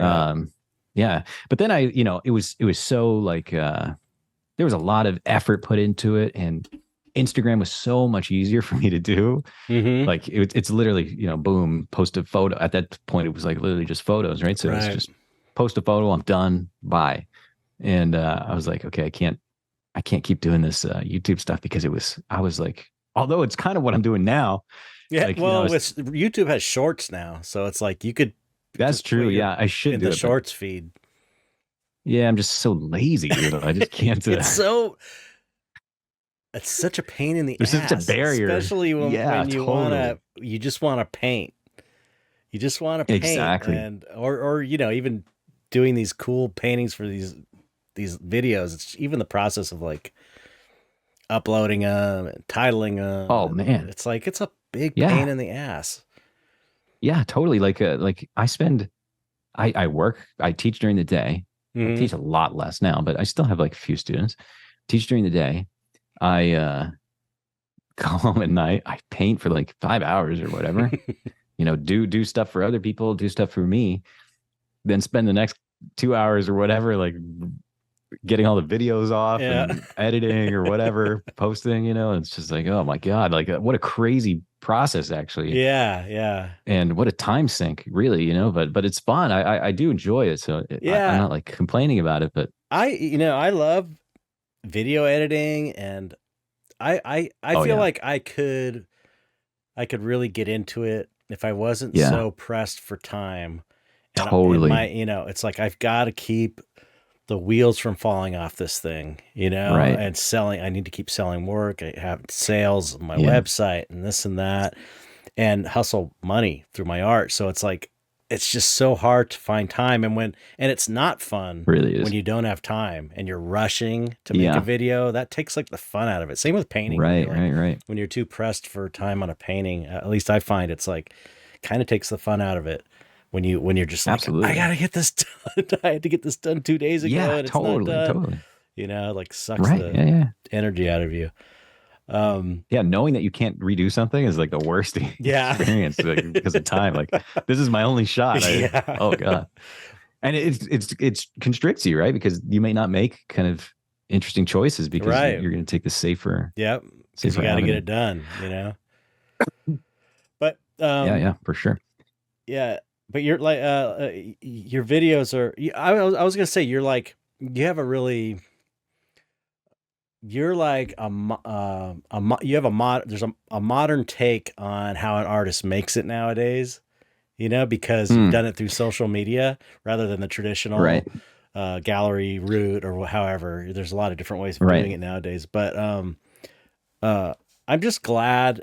I'm glad that you're doing it though, because there's so much bullshit on not just on, I mean, regular videos are bullshit, but even art, there's like, I'm sorry, but the dude that paints, that draws the people on the subways. All right, let's get in on that. Fake.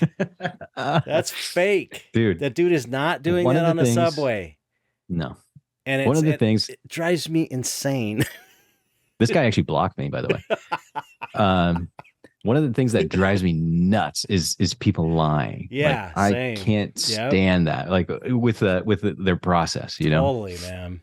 That's one of the things that I kind of tried to do with the videos, like make sure, because you always have questions, right? And especially if you're somebody who doesn't know, or you're just beginning and you're seeing stuff, you're gonna have so many questions as to, you know, number one, why, or is that something that I should be able to do, right? Right.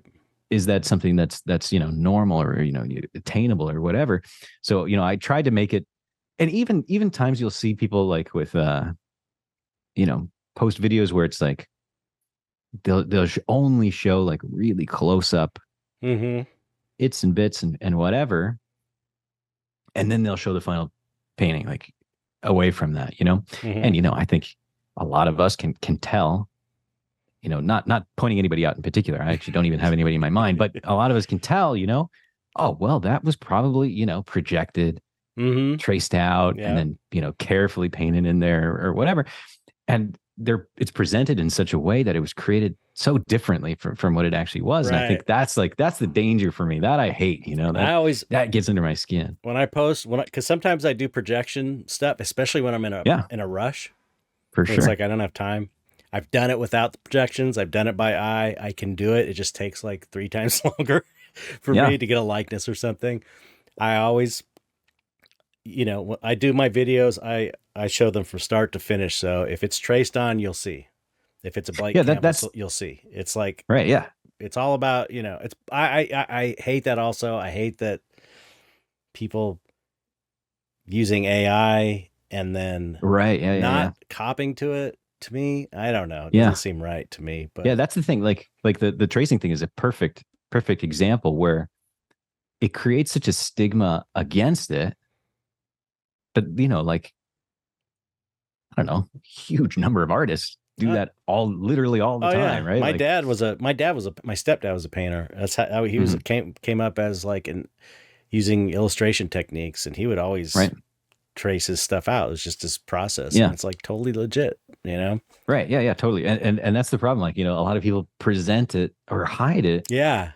But you know, it could, you know, that's what happens sometimes, especially like the sketch, you know, if they're like pretending to sketch it out, and it's so easy to tell when the line work is from a tracing or from a transfer than from actually sketching on. There's so many of those horrible things. Like the one of, what was that one? Oh, like drawing like 4 drawings at the same time. Oh yeah. I don't know if you've seen that one. Just so stupid. Like, I mean, totally stupid. That's the bad side of social media. And I feel like you're doing it in the good way. You're doing it in the good way. Well, I try. That's what, I guess I didn't finish. Yeah. I try and like, you know, start to, I lost. No, I was my fault. I completely lost what I was even talking about. I try and show beginning to end, you know, like the very first stroke until the very last stroke. You know, sometimes obviously, I don't know, I'll cut to like do like little highlights up close or whatever. Right. But everything is actually being painted while it's on video. And the way that I record is actually I record all the videos, all the paintings in real time, and then speed it up later. That's what I do too. Yeah, it's the best way, isn't it? And Yeah. I have every single one. I have like terabytes of like paintings. It's Like crazy. it's crazy. Yeah. That would be such a gold mine on YouTube. Yeah, If right. only my like laziness wasn't such a barrier there. I got so But many videos up there, and they're just because I have another channel, and that one's oh, even okay. I have been even less successful on that one. Hmm. It's And really hard to get traction. It's all time lapse videos. okay, it's time lapse stuff. Yeah. But Have you ever tried because that's my plan right now is to go, Instagram can be the sort of quick fast food business. And then YouTube, I would think, okay, let me post the whole freaking 3 hours of painting on okay. there. Yeah, I do like I'll have 5 to 10 minute condensed ones, and then I'll have 1 minute or 2 minute for Instagram. So that's what I had started to do. Mm. Let me come down here a little bit. Whoa. That's what I started doing on YouTube.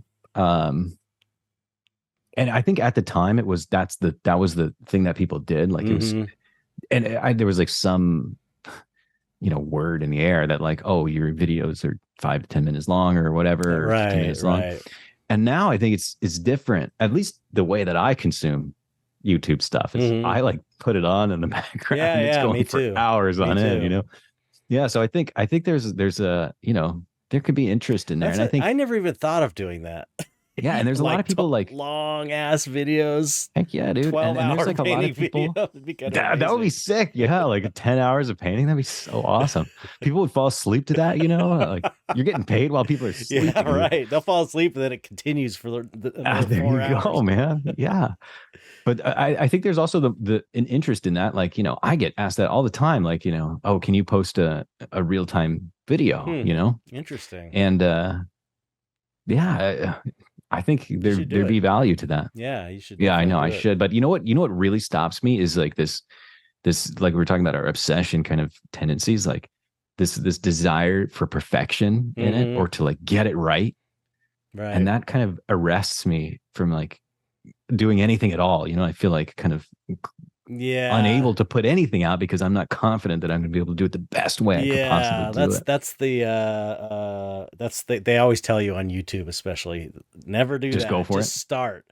Right. Even like the biggest YouTubers, you see their first videos, it's them in a room with a terrible microphone, right. And now they're like got these $1 million accounts and really nice cameras and stuff. Right. What do you? Yeah, that's what are you recording? What's your camera setup? Oh, it's a super nice. I got like, there was like a point where, so I did all this YouTube or this Instagram stuff and like, built this account up and, started making money from, actually at one point I was making money from Instagram. I actually don't anymore. There was a period where they were paying for reels and I would make, right. But I wasn't making like you, I'm sure. But I was like, I get like $100 a month. It was like a maximum. Oh yeah. I don't know what it was. It wasn't that much. But then they stopped it. And now they started it again. Oh, they just started it. See? Yeah. When that was going on, that was when my account was like first really blowing up. And it was like, that was a stable income. Really? Just from Instagram. Yeah. That's awesome. It was like really reasonable. And then like, bye. Yeah. Like that's what's so interesting about social media. You can't like, I don't make money from social media at all because it's just, I mean, well, you could post ads on there. Right. But it's like, I mean, like internal ads, like Instagram would then be showing you ads on my page or whatever. Right. But it's like, I mean, it's going to make me a little bit more money probably, but like, do I care so much about that? Right. Like the account itself and like the community and everything is so much more important. I feel and you're able to sell your prints and stuff through. Yeah. The prints is a great, a great business. Even the originals like online is right. Yeah. Has been pretty great. And I'll do like, like I get reached out to by like, ad agencies to like work with, whatever company or whatever. Oh, cool. And I'll like sift through those, and find ones that are like interesting to me that are cool, like, I don't know, like a video game will be like, hey, do you want to do this thing? And like, it's video game, like, oh, that's a cool game. Sure. That's cool. Yeah. So that's been fun, but, yeah, I don't know what we're talking about. Oh, this is like the podcast of like Derailed trains. I have no idea. This is how it is every week. I'm worse than anybody. I constantly lose. Can't ask anybody that listens. Every episode I go, what was I talking about? Or why did I say that? That's right. You were asking. Sorry. You were asking about what I used to record. So I had been doing this whole like growing the account thing, and it got to a point where I was making money. And I had not gotten anything new. Like I was using the same stuff that I had started with. I had not done any upgrades at all. And I realized, man, why don't I get something new that's going to make things easier for me? Why am I struggling still to like set everything up when I could just, spend like a tiny little bit of money and make things nice for me. So, I finally replaced like this bendy arm that I used to connect my phone to with like a really nice lighting rig kind of thing that's like super stable, and I don't have to worry about touching it. Yeah. Because I used to paint so carefully because I didn't want to bump it. I know what you're talking about. Goes crazy. I've been through all that too with my setup. Yeah. Yeah. Totally. So yeah. And I got like the best camera that I could buy at that point. Just mainly for prints because I was photographing my own art. Oh, okay. Which camera is it? It's a Sony A7. That's the one I want. It's like that's what Gabe Leonard, because he's been doing he's where I got the idea to record your whole painting process and then shrink them down for time lapses, and his stuff looks really good. It's like and I haven't gotten one yet. I wonder if I don't. Rebel the name SL3. Is like a little familiar, but I don't. Oh, he's awesome. Okay, cool. You'll dig. Gabe's he's a great painter. Gabe Leonard. Leonard. Okay, yeah, kind of like he paints all kinds of stuff, but kind of like Western, but psychedelic and distorted, big hands and weird and trippy colors. He's amazing. Nice.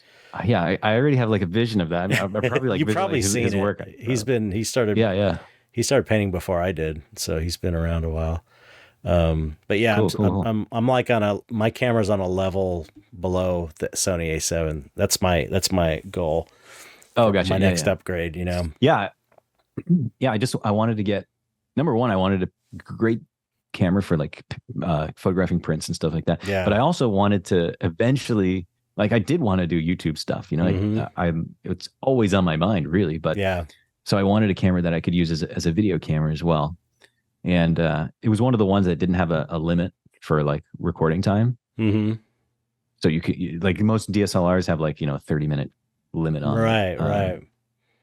So this one was unlimited, and it was one of the best, like video qualities. Yeah, no, they're kind of the best ones, I think. Other than those really expensive cinema black matte red or whatever, but I don't know. I don't know that those are even streaming. But I've got mine to where it records into the computer. So I don't. Oh, you're like recording onto your computer. Yeah. The cam link. It's like a cam link. It's called. Right.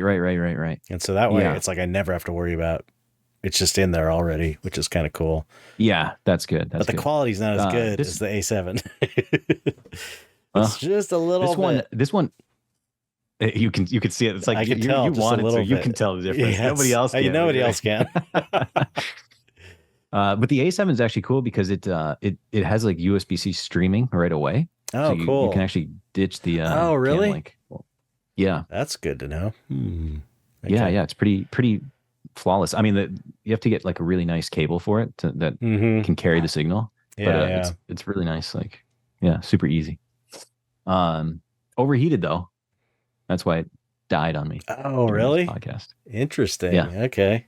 That's good to know too. Yeah. That's that'd be something to investigate. It could be like a battery issue that I have. Yeah. I don't know. Right. But yeah, so I bought like basically all the stuff that I would need to start the YouTube thing. And then just never started it. But they're all like pieces that I could use for other things. Like I use them for like meetings and stuff like that all the time. Right. And I'm always like I always have the best quality in these meetings too, like well, yeah. So yeah. So I was gonna ask you what it's like to have 1 million followers, because now you have like 1.1 million followers on Instagram, and that's crazy. That's a lot of people. Yeah, I've been stuck on 124,000 people for like 5 years. I just cannot get over it. And but again, I'm not like really trying that hard. You're not trying, right? Yeah, It's like I do time lapses, and I just don't do it. I know that if I was more consistent, maybe I could, but it just seems like you said, you have to have this huge viral hit in order for that to happen. And it's like I'm always kind of seems like I'm hitting the same people, which is fine. It's not a big deal. Yeah. I try and get my hardcore fans to come over because I have a Patreon. Have you thought about ever setting up a Patreon? I thought about that, but again, it's like, what do I do? I want to make it the best thing I can possibly do. It's just like impossible to start, You could probably make a good amount of money on Patreon with 1 million followers. So what was it like when it blew up like that? I mean, that's kind of crazy.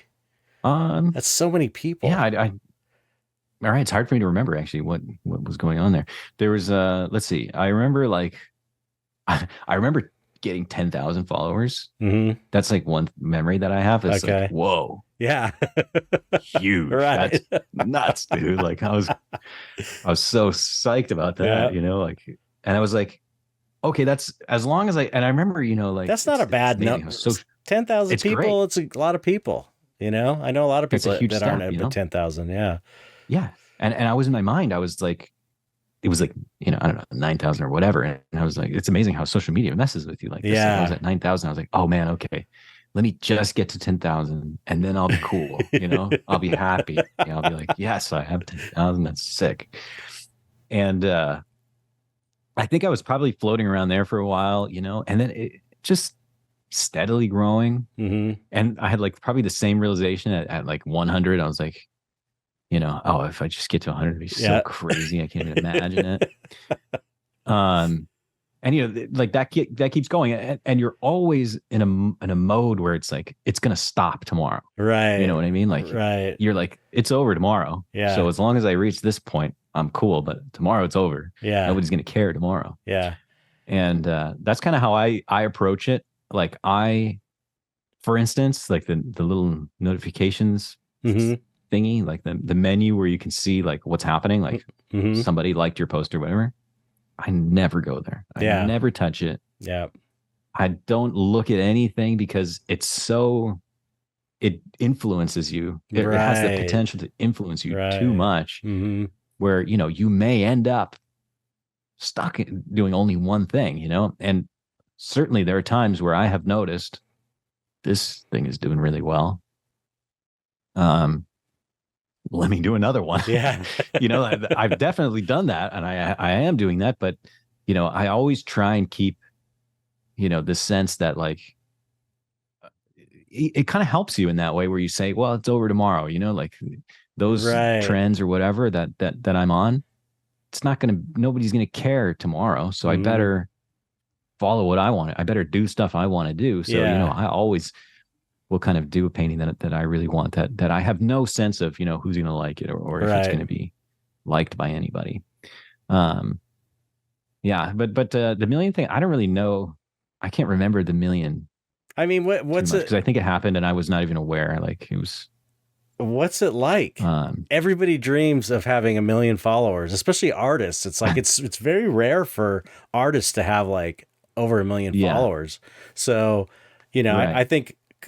I'm curious. I'm sure everyone listening is like, what is it like to have 1 million followers? Is it like you get tons of sales from that? You get tons of trolls and assholes? Do you get like weird messages? Do you what's it like compared to 10,000 or 100,000?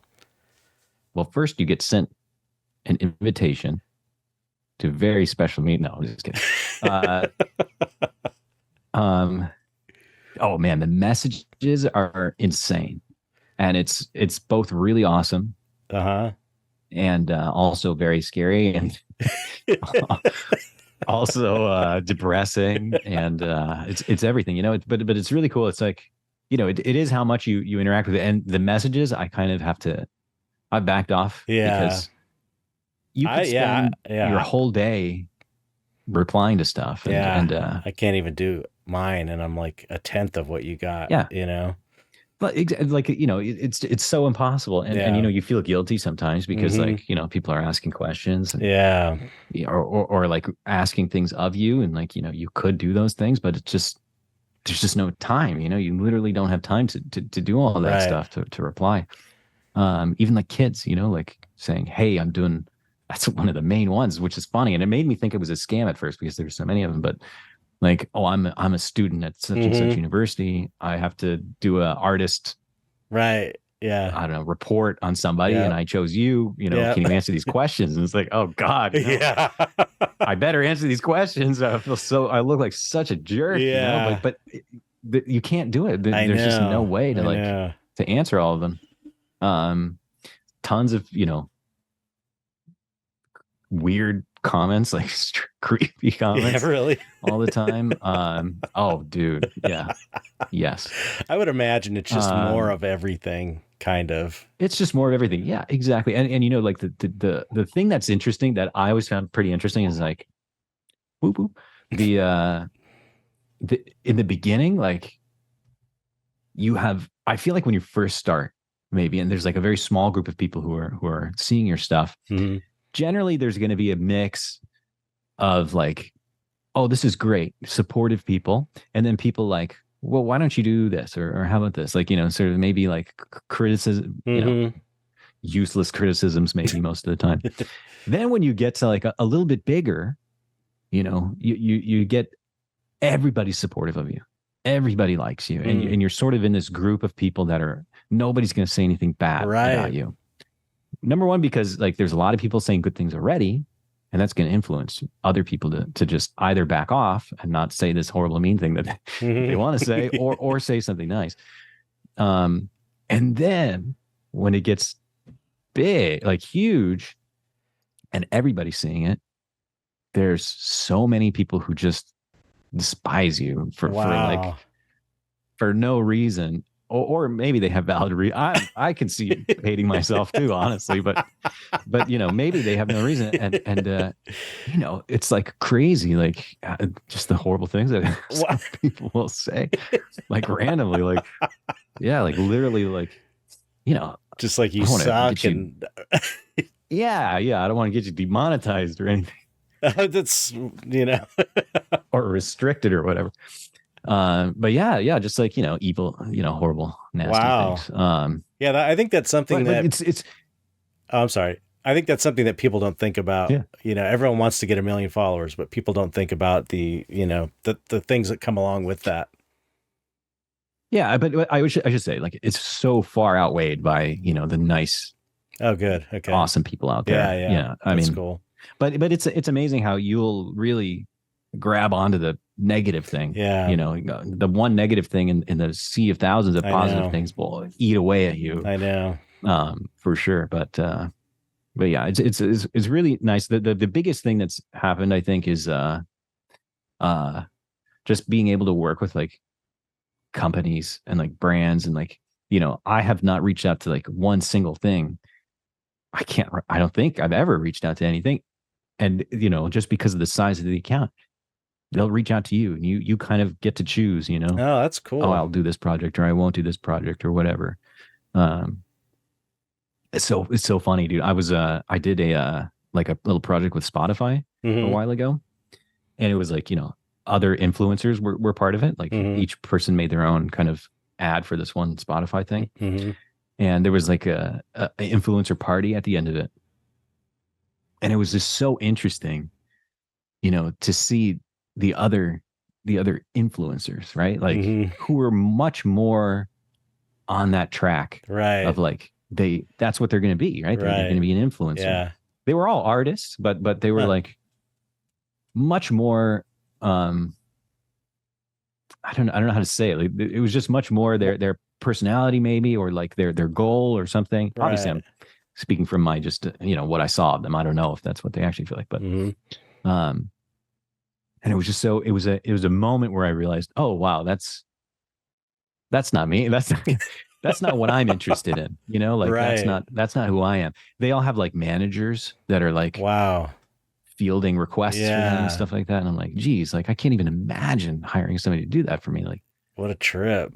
To have that responsibility really is the issue for me. Like to take on all that work and decide that that's the work that I'm going to do. It's like, it's crazy for me. Like, but to say also, they came from an angle where the videos that they make are way shorter and probably like, you know, not that they're less valid or anything or not as good. I'm not saying that at all, but there's like less time that goes into it.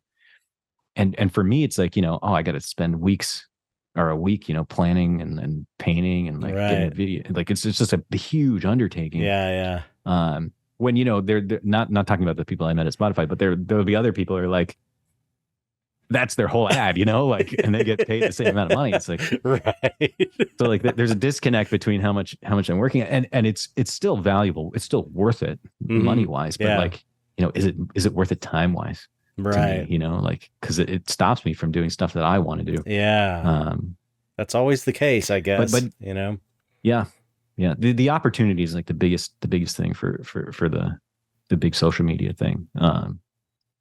It really opens up a lot of stuff. It's so lucky. Like I can't even express to people like how lucky you got to be, right? To get that kind of stuff. I was thinking about it so much the other day. I was like, you know, oh, there's like people kind of consider talent and luck when they're talking about somebody's success, and that combination, you know, you can be really talented and lucky and get success from that, but you could also be really talented, not lucky, and you'll see no success. But you could also be really lucky, not talented, but still get success. So it really shows me that, like, you know, the luck is such a huge factor of it, and it's the one thing that kind of misses. It's the one thing that if it misses for you, then that sucks, right? It's hard to work. Yeah, it's hard to kind of work to get luck. I mean, how do you do that? So what I always say to people is like, you know, what we were talking about before, be yourself, you know, to be true to yourself, be honest, do what you want to do. And you create like a bunch of, for an artist, for instance, you create a bunch of work out there and it's all out there for you for when the work, for when the luck strikes. Yeah. You know, like you, cause it may happen. And to be honest, I feel like most people get some chance at some point, you know, may not be the best chance or the biggest chance, but something will come around, right? The world will turn something around for sure. You. And it's important to be like ready. Yeah. When that happens, I feel like. Well, I mean, I'm sure there was an element of luck, but and I won't keep you too much longer. I've been overstaying. I've been keeping you a little bit long, so I don't want to. I got nothing to do. I forgot what I was going to say now. See, there we go. Luck thing. Luck. I'm sure there was an element of luck, but your videos are really good. That's the thing. That's the thing. It's not like you're just doing cool time-lapse paintings. It's like you're doing something, you're hitting both marks. You know, you're doing a cool painting and you're doing it in like a funny, clever way. And they're also instructive. And it's like you're hitting 3 marks, but it's so funny because I was telling someone, I went to an opening Saturday night and I was talking at Copro. This guy, Ed Binkley, who's awesome. He's a really great monster guy. He was just on last week's podcast. I had him on to promote his show. Oh, okay. Yeah. Really cool guy too. And anyway, I was telling someone, a friend of mine, that I was going to have you on, and he's like, who's that? And I go, you know, the guy who puts the paint up and he does this thing with the eyebrows, and he goes, oh yeah, I know that guy. So it's like, wow, yeah, just from the description of putting your paints up and then having your eyebrows go like that, it's like, that's kind of genius marketing, but I know it's just you being, okay, let me tell you, funny yourself. The first time I did that, it literally didn't even occur to me that what I was doing, like it was just something that I did. And I guess I probably did it like maybe a couple of times or whatever. And then I posted a video where I didn't do it. And there was like a lot of comments like, why didn't he do the thing? Why didn't he do the thing? And I'm like, oh, whoa, that's a thing. And yeah, it's just like, it's so weird how that happened. and it's surreal because it's like, what is that? Like, who cares? Like, but this it's goes to strange, you this know? goes to your point about being yourself. Because you didn't like Yeah, go, totally. I'm going to do some funny thing and think, Not at all. you know what I No. mean? It's just, it feels like it's your natural personality and you're just being yourself. And I think, and it's funny That's and thank God it comes across the way. yeah, yeah. I mean, all your videos are like that. It's just like your palette. That's the other thing I was going to ask you about. It's like that fucking Oh palette. yeah. It's amazing. And it's like, you couldn't make that up. I'm sure you're not doing it as a shtick. It's like, It definitely not. it's But crazy. at this point, I'm leaving it because Yeah, yeah, it yeah. like gets to so many people. But Yeah. it's so hilarious and it's like I don't even think that most people realize how funny it is. Like you have to be an artist to know how funny that palette is because you got mountains.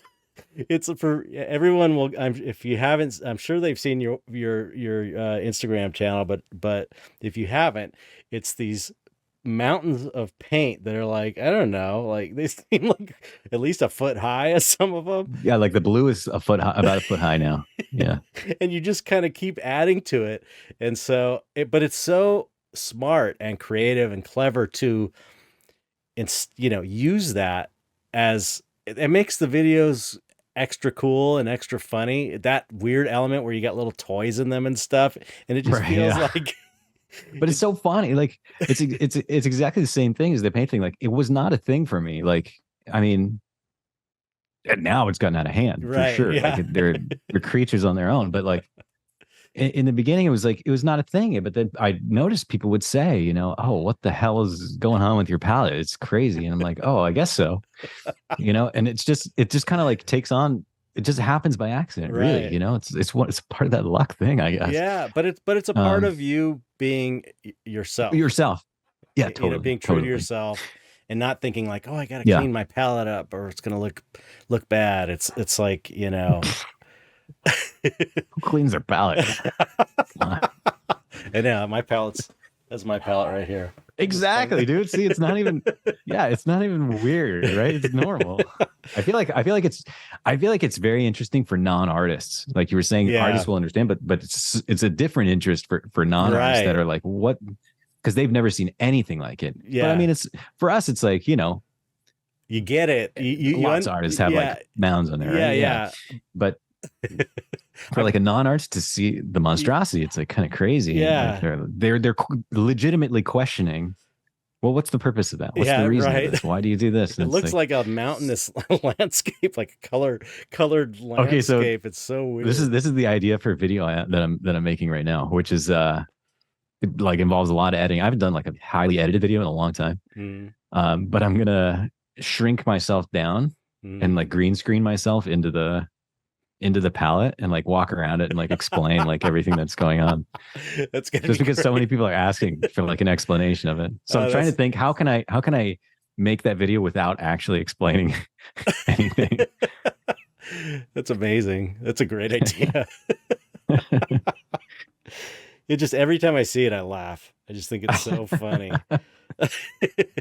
It's become such a thing. I was one of the Patreon things that I was thinking of, like, because there's like rewards that you give Mhm. people. I was thinking, oh, I'll like finally cut it up Yeah, and like put little chunks of it in vials and like send that. I've done I've done that I do that Oh, on okay. every year. I do my biggest selling item in my store Yeah. by far are these mystery boxes. Oh, okay. And I do like I'll do like a cheaper one, and then I'll do a mid-priced one, and then I'll do like a $500 one, and That's a great idea. yeah, because I do resin casts, I do little figures and little sculptures, and Oh, that's awesome. Wow. Okay. it's from my tool poster. Nice. Awesome. One of the tool posters I did, but I do like because that's my background is sculpture. So anyway, Right. and I know how to do the molds and the casting from my effects days. So anyway, I just have all kinds of extra casts and stuff. So Right. I'll put, some prints in, I'll put some casts, I'll do signed brushes, old brushes that are out of commission. Oh, that's a great idea. Cool. Signed brushes, and I've got paint chips. I scraped my palette and saved paint from like a couple big shows. Like one my Oh biggest wow. Okay, that's exactly what I was thinking of. Interesting. my biggest That's show a great idea. was the show called Ego Death, where I kickstarted it, raised like 100 Oh wow. grand. Whoa. It was like someone made a documentary on me. It's on Tubi. If you look, I gotta check that out. Yeah. Okay. We happened to be shooting this documentary when the show happened, so it's all on video. Oh, which that's is so amazing. cool. And it was like a funeral themed show, kind of. Wow. And so we made it up like a graveyard out front of the gallery, and the inside was like a awesome. funeral home with flowers and Wow. a casket, and I made a dummy of this character I paint. Like, anyway, That's so cool. it was really, really cool. But so that was my most significant show, because it was a huge, epic show for me. So I've got the paint from that show, and I'll every so often on these mystery boxes, I'll have Chip it Ego off. Death paints, and I put it in a little vial, just like you were saying. It's like That is so collectors cool. love that, because Right. Yeah. Yeah. you always got to think, like, who are your favorite artists, and imagine if you had like their dirty old palette Totally. or a paint chip from a show that you thought was amazing, from Right. Frazetta or Beksinski, or these people that I love. To me, it's like, oh, I totally would love that. So you got to even though we don't think of ourselves in that way, to someone else, we might be that artist. Yeah, to them, that's interesting. So I fully support. That mystery box is such a great idea. I love that idea. Oh yeah, it's so cool. Because you can do, you could do just like everything, and then also when I have bad prints, because I do my own printing also. Right. And if there's bad prints, or there's a print with a flaw in it, I'll just throw that in too, because it's another print. Most people, it looks okay. It doesn't look. Yeah, the little like dot or something. Yeah. Randomly. Yeah. Right. And some of them are color proof, so that's an interesting artifact to have. So the color is a little off, and it's just like a historical, cool little thing. Yeah. So. So you do your own prints, huh? Yeah. Do you want to get into the nitty gritty? I'm curious about it. Yeah. Are you do you do your own prints? Oh, okay. I do. Yeah. Okay. So I've got an Epson SureColor P5000. That's what. Well, okay. So I got that's a big model, right? That's the one that only prints up to 17 inches wide. Okay. And but it on rollers you can go as long as you want. But gotcha. So I have a SureColor P900. 9,000. I think it's 900. Wait a minute. Does yours go bigger? Is yours bigger than 17 inches wide, or small, or is it like? Or is it? It may go bigger, but I honestly have never printed that big, so I'm not sure. How big is it? I don't know what the max is. Okay, it's pretty big, but it's big for a printer, but not. Yeah, mine is like. I wonder what. Maybe yours is like a more newer model of. Maybe that's it. Maybe that's P5000 or something. Maybe, yeah. Huh. I don't know. Yeah, but it's the same. Yeah, SureColor is the one that I want. Yeah, they're so amazing. I love that printer. Yeah, it's been super reliable for me, which is pretty interesting talking about a printer. But I love I feel physical affection to my printer. Like it's like a reliable friend. I'm like, every time I turn it on, I'm like, you are the best printer. Like I talk to my printer. Because it's so amazing. It makes such amazing prints, and it hardly ever does anything wrong. It's incredible. That's amazing. Yeah, I'm curious about your process getting there. Did you start with like print on demand services or anything like that before you made the jump, or were you already? I think way back, like I'm talking early 2000s. I did. I don't know if you remember. You probably don't even know of it because you're younger. But there was a thing called Cafe Press. And that was it sounds familiar. One of the original print on demand places. Okay. And I was doing lunch boxes. It was kind of cool. You get a lunch box, printed lunch box, and all kinds of weird stuff. But I think I was doing prints through them, and never. That's like a Redbubble type. Yeah, it's a Redbubble situation. Type thing. And I never made a ton of money, and I was sort of following in my friend Cam De Leon's footsteps, because he was a digital guy, and he was getting prints made, and that's how he's making his money, most of his money, or a lot of his income, I think, through print. So I was doing digital art, and I was buying cheap consumer level Epsons, like Oh, okay. I would get like the top of the line Like Epson, inkjet kind of. yeah, consumer print. Hmm. And they weren't crazy expensive, but Right. I was started selling enough prints that they would just die in a year or two, and I just have to keep buying new ones. And Oh, right. finally, then I bought Gabe Leonard. I bought his old Epson 44,000, or it's the old version of the P5000, Okay. and I used that for like 10 years, never broke down, then it finally just died. So then I got the P5000, I don't know, maybe around the pandemic, maybe a little before. Oh, okay. And I just love that printer. It's amazing. It costs like $1,000 to fill with ink. Yeah. Okay. And then, Yeah. but the ink lasts forever. And Right. I do a lot of prints. So yeah, and I can do paper print. I do paper prints up to 17 inches wide. And I can also do canvas giclées, 11 by 14 canvas giclées, like, because if you do it 17 inches wide, there's enough canvas to stretch around. Oh, interesting. Yeah, so I do a pretty good amount of the canvas giclées and the paper prints. Interesting. Yeah. Do you do sorry, I'm this is now my learn about Yeah, printing zone this is here. great. People love the technical. That's true. talk That's true. on So here. I kind of went crazy on it too. Like I never did print on demand just because I was so worried about the quality. Like Yeah, because I had no idea what it you would be also like. can't make any money. You can't make. Yeah, that's another thing. Like I felt like, oh, I'm paying these people Yeah, basically, right? yeah. Like, You're getting like $2 and a print. It's like crazy. right, right. And the volume was so small that like, I mean, like back when I was starting, like, why would I not just do that myself? Like, a couple Right. prints, like who cares? Yeah. So I ended up buying, like, I held off a really long time on the prints. Like people would ask for them, but I didn't have the money to get the printer at the time and everything like that. So I held off for a really long time, but then I did buy the Epson, and I kind of went crazy. I bought like the most expensive paper and all that stuff, like, just to like get the best quality that I could possibly get in the beginning. Now I've kind of like honed the resources down a little bit to what I think is like the best quality for like the money that I can use or that I can get. But yeah, I'm just curious about one of the things that I've always questioned is the paper, the kind of paper to print on, what most people want or what most people expect. So I paint on matte, like, just matte cotton rag kind of paper.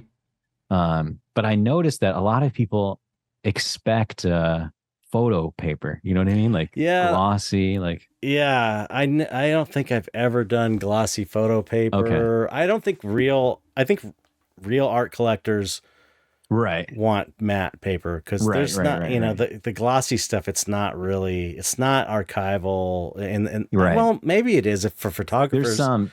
Yeah, but it's still, that's it just doesn't seem right to me. It's like I've got one of the best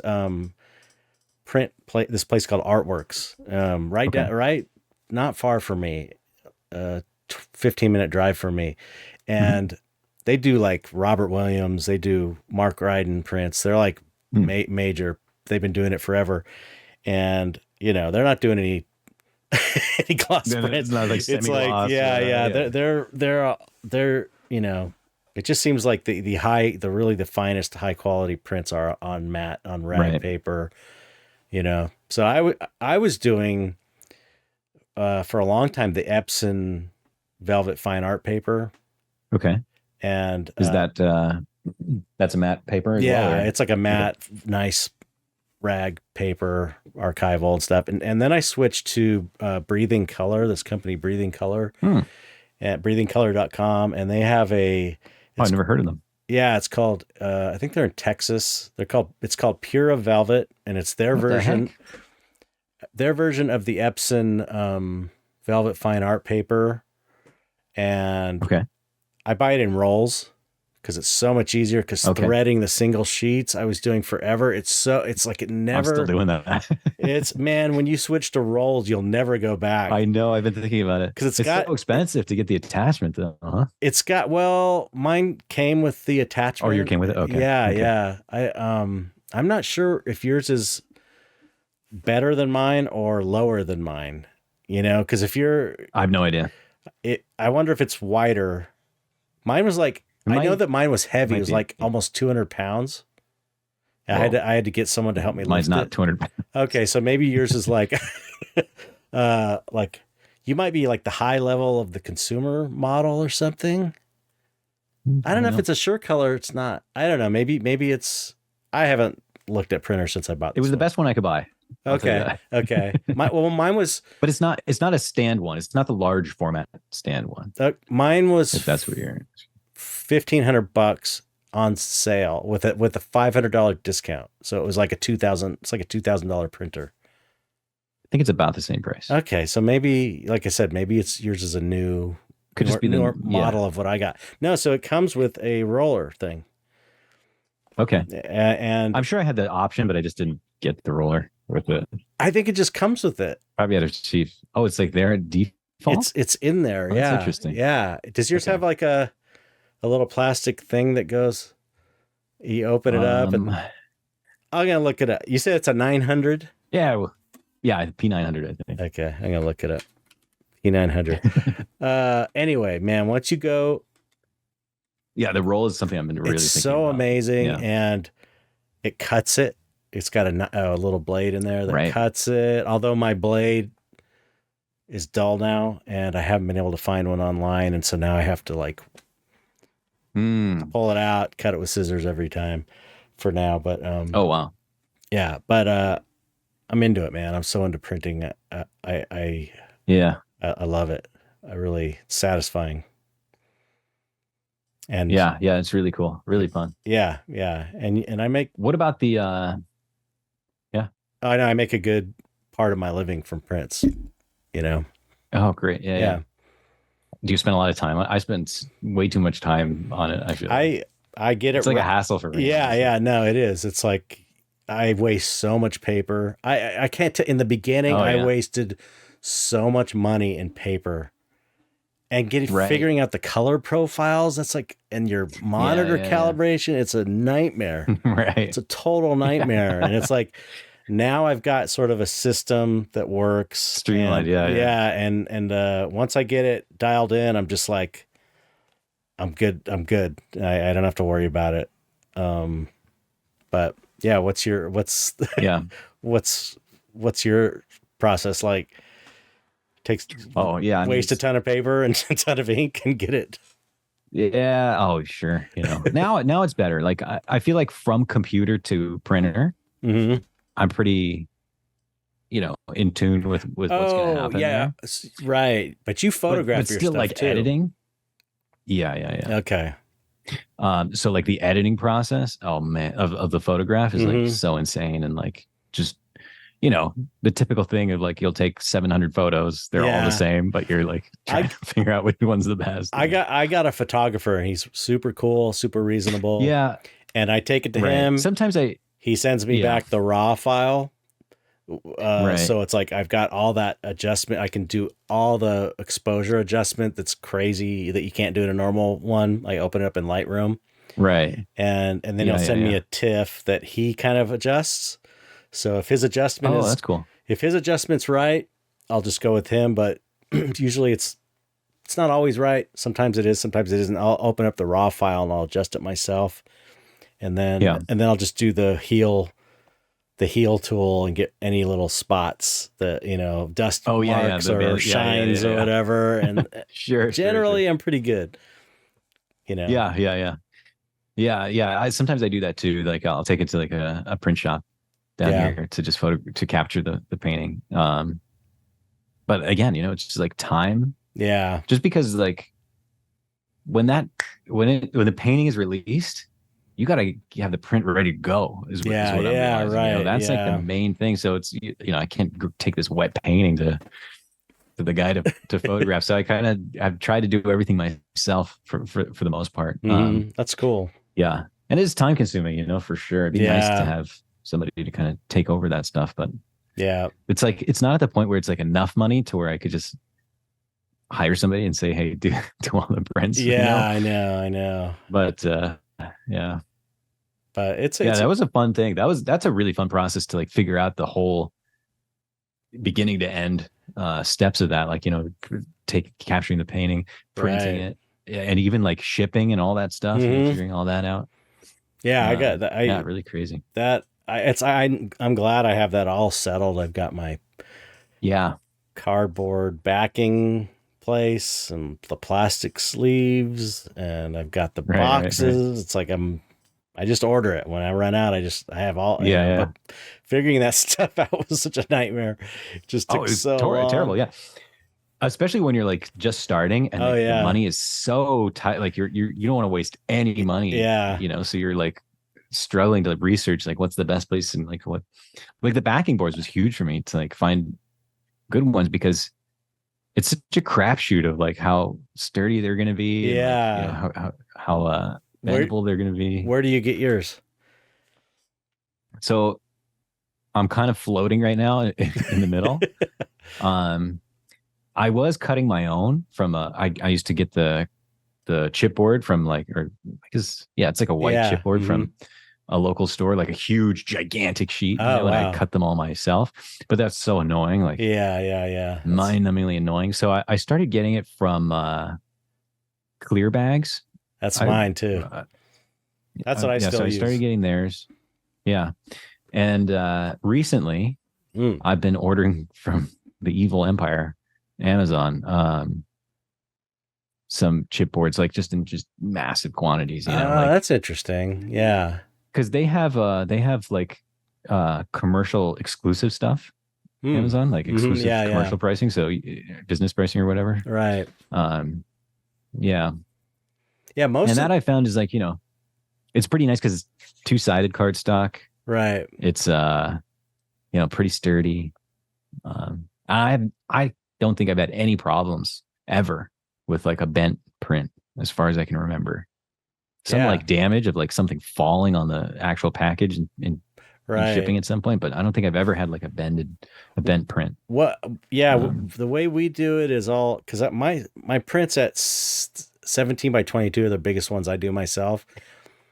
And that's big. So you don't roll those? No, I don't roll them. Wow. Okay. Yeah. I put them on 18 by 24, I think, cardstock from clear bags with a bag. And then I put, the box is really thin. It's like a big, it's I forget what it's 31 by 23 inch box. That's like a 1/2 inch thick. So it's an actual box, huh? Oh, okay. So it's like a big ass flat box. And then I put the print in, and then on either side of it, we put 2 pieces of corrugated cardboard pad, like padding that they use for stuff like this, I guess. So it's just like this. Right. It's like corrugated, so it's hard to bend, and it's not super heavy. Right. And almost always, I hardly ever get a damaged print. And when I do, that's good. For that size, I feel like it's dangerous. Like, I know. But when I do, I'll just have someone email me a picture, and I just send them a new one. Because since I'm printing them myself, I just have them tear the print up and send me a picture of it torn in half, because if they're numbered, you don't want to be sent. Yeah, you don't want to be. Gotcha. There can't be 2 numbered prints of the same one out in the world. Right. The last guy blew his up and videotaped it, or filmed it on his camera. Put it on. He did a Facebook Live. He blew it up. Oh, that's funny. It was hilarious. That's funny. Yeah. So and I'll that's one of the things that I've learned too. What's that? Yeah, the replacing things, like how I don't know, it's so interesting. Like just that's what you do. If anybody has like any problem at all, boom, it's replace it. Yeah, it's so much. Sometimes I even just refund. It's just cheaper in the long run. It's so much better to be nice. Yeah. That's totally true. And you know how I've even had people come at me like in a really terrible obnoxious way and complain about Oh, sure. and you kind of like give them a chance to cool down. Yeah. And you respond in a nice way, like, oh, I apologize if blah blah blah. If they come back at me again being an asshole, then I'm going to be an asshole back. But if they come back, because usually what happens is when you're nice back to them and you kind of like are not aggressive back, they like are like, okay, sorry, I got a little mad, and then everything's cool. Yeah. And same goes totally. for like, even if they're most of people who are buying my stuff are just totally the nicest, coolest people. It's kind of amazing, but it costs you an extra, some money to send a new print. But man, that's like when I'm treated well as a customer, I remember that place and I want to support them. And that's just smart business, I think, you know? So I'm like, Mr. Replace, just prove it. Show me the damage and I'll replace it. It's not a problem. Unless it's something like my book. I spilled chocolate milk on it. Which is like, cost me $50 to make each book cost me $50 because it's a huge ass book. Gotcha. I'll have to send you one. Right. That'd be sick. I love that. I love one. It's like a 400-page book. It almost killed me. Wow. Yeah, it's epic. Did you do it yourself? Yeah, it was all. I mean, I hired a graphic designer and I hired someone to write the text, but it's all like my project, I had a publisher reach out to make a book at one point, and I was like, "Oh, that's so sick! I want to do that." It's cool having a book, man. My horrible work ethic made it so I couldn't do it. I was just swamped with other stuff. Yeah. Turns out the publisher was like a huge scammer that like scammed other artists. Oh, it was like a huge luck thing that I didn't end up in that. That's good. I love when that happens. Yeah. But I always dreamed of like a book would be so cool. Yeah. Well, I've got the place I used is the printer is amazing. And oh, cool. Yeah. I kickstarted it. It was a nightmare ordeal. It's still kind of Kickstarter, huh? Man, that's a great tool actually for us. I'm realizing. Totally. Yeah, it's amazing. You'd be able to raise a lot of money if you wanted to do a book or something. Just don't do what I did. People are sick of me on this podcast. They're sick of me complaining. I totally screwed myself. I overcommitted on rewards. I think we're into the 6th year and I still owe rewards. There's still some people that haven't gotten their books because I'm having trouble getting in touch with them. It was a total nightmare. So as long as the rewards you promise are attainable for you, that you can do easily, that you do them first, so that you have them just to ship. Totally. Just check in with me before you do a Kickstarter. That's all I'm going to say. I'll save you. So much gray hair. Projects. Oh yeah, totally. Yeah, there's a way of doing it. That's feel like that's the way. Yeah, but I having done it the total wrong way, I know like the perfect way now. Like I know how it's kind of a foolproof way of doing it, I think. Oh wow, okay. And it's really what you promise. How much you promise to do. My goal with Kickstarter is to raise a bunch of money and then just disappear completely. Yeah. People have done that. I've seen people do that before. Oh, I've seen so many times. Yeah. Or just an endless development that strings out for like. That's decades. Kind of yeah. I'm still working on it. That's what happened with my book. It's like I couldn't.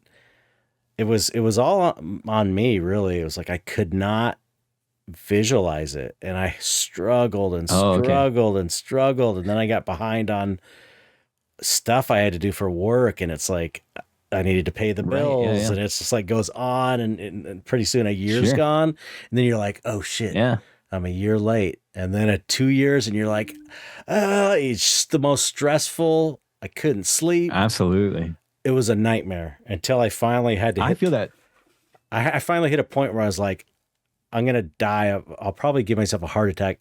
I have to let this go and be like, I'm doing my best. I'm going to take care of these people. It might take me 10 years, but everyone's going to get what they ordered.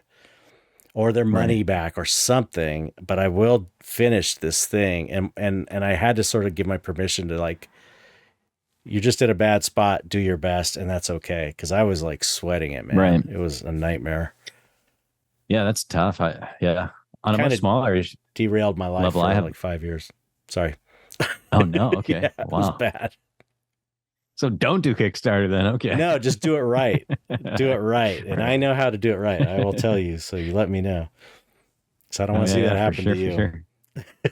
What were you going to say? I feel the same. I just feel the same. I just have like a moment of like empathy, sympathy there with you because like I feel the same way with paintings, like selling paintings. Mm-hmm. Just because I sell all my. I mean, there's like a couple paintings in some galleries, but the majority of the sales is just myself, like online on my Mm-hmm. shop. And I promise dates, like, Oh, oh, this yeah. painting will ship at this date, but it's like it's oil paint, so it's very like temperamental, tricky, and like there's like a particular color that I've been using recently, which is like a very dark red pigment, Mm-hmm. and it just takes a mind-boggling amount of time to dry. Like it's crazy, and like Which it's so red? hard to tell people. Which red is it? It's like a carmine. Okay. Yeah, Uh, yeah. it's like Rembrandt? PR. Is it Rembrandt? Yeah, it is. Yeah, I've Yeah, got that. I got that color. yeah, and it's like because it's so oil. It's a very oily paint. Mm-hmm. Yeah. And when you paint it like very thickly, for instance, like it'll just you just never be confident that it's not going to spread. Like Right. when you varnish it. So like it's hard to tell people sometimes, especially if they're not like artists themselves. Like, oh, sorry, I missed the date, but it's going to take probably like 2 more weeks to dry or whatever. Right. And they're like, what? You Yeah, painted this yeah. so long ago. Yeah, you got to start Yeah, it's telling them ahead of time, this is my target date. It could take longer yeah. because due to the I should do drying. that. And then Right. I should say about or something. Yeah. yeah, or Yeah. just let them know it's like That's the very true. paints, the Right. paints take this time to dry. But so you're not using. That's one other thing. The last thing I wanted to ask you before I let you go is Yeah. you're not using mediums. You're just painting straight oils, or do you use like Most of the linseed time. oil or? So on my palette, I do have like linseed oil and mineral spirits, Mm-hmm.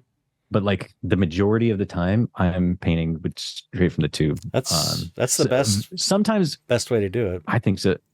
Yeah, I think so. Sometimes I'll do like a solvent at the very beginning if I Mhm. like want Right. more coverage or whatever. Underpainting and stuff. Just Or something. yeah, for like the very first, yeah. But beyond that, it's pretty rare that I'll mix with oil. Like just because honestly, for me, I always felt like, what is it for really? It's to get more paint across larger areas. I Right. always felt like that's where my interpretation of it was. Because if you just get from the tube, you can't go very far without it sort of running out or getting Right. streaky or, Right. or like not spreading anymore. So my goal was rather than to just change the way that I painted and have it smaller strokes every time. Mm-hmm.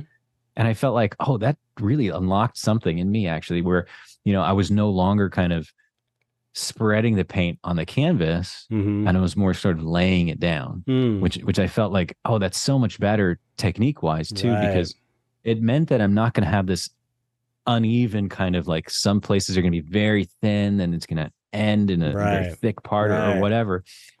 And I'm not smoothing certain colors into other colors. Like I'm not having like a problem with like blending where I don't want to blend or whatever, right? Like having a problem with that. Like I can control the blending so much better, right? Because I'm moving in such smaller places. So for that you don't really need any medium, right? You don't need the paint to go very far, so it works out straight out of the tube a lot of times. Yeah. But the Rembrandt is so interesting because the Rembrandt is very loose. It feels like it's very oily as it is. Yeah, I started using liquid as a medium from the very People beginning. ask me that all the time, and it dries overnight. It's so amazing. Wow, it dries your paint. That is cool. Your layer is dried overnight. It's just like amazing. And if for some reason you didn't use a little bit less, it'll for sure be totally dry in 2 hours. I've had paintings. I paint on that ACM panel now, the Sure. aluminum composite, because you can, in a pinch, you can put it in front of a heater and dry it. And Interesting. I've dried cool. layers, because I do a lot of layers usually. Okay. Usually, not always, but sometimes I paint like you. Like if I'm doing portrait, like I just did a portrait of my high school creative writing teacher. And I painted kind of more like you paint, where it's like an alla prima kind of. Yeah, kind of an alla prima. Although I did do a few different layers, but that style where you're kind of like, sure, finishing as you go, sort of thing. Right. But generally, I'm doing, especially for my weirder stuff, I'm doing a lot of like layers of paint and glazing and stuff. And I've dried layers in 30 minutes using liquid. I'm a pretty thin painter already. And okay. I've got a heater in the bathroom, and I get it pretty heated in the small bathroom in my house, and I put the painting up, and I've had layers dry in 30 minutes. It's kind of insane. That's impressive. That's cool. Yeah, I like that. It's probably not the best thing.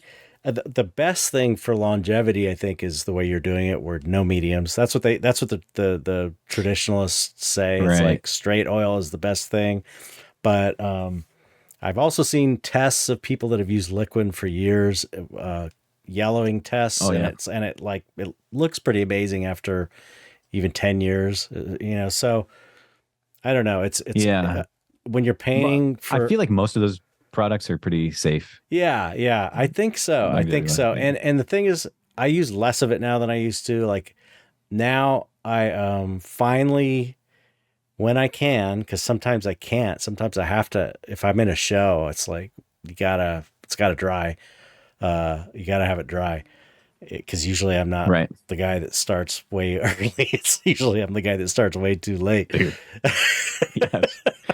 So liquid is just like a savior. But like I've been painting less, just straight oil, and maybe a little tiny bit of liquid if I need it. Like mostly to change the consistency a bit, because that's one thing adding oil does is like it will level out your brush strokes. Sometimes certain colors are stiffer and they'll catch the light funny, and sometimes you don't want that. So it's like adding a little oil is kind of good for that, I found, But liquid is the oil I use for that, kind of,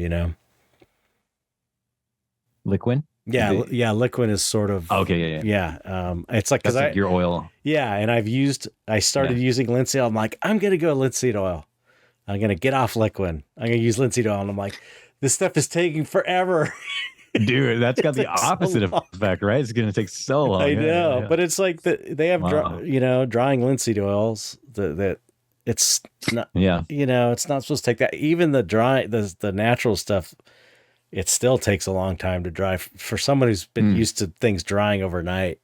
It's totally it's difficult. That's extreme. Yeah, for sure.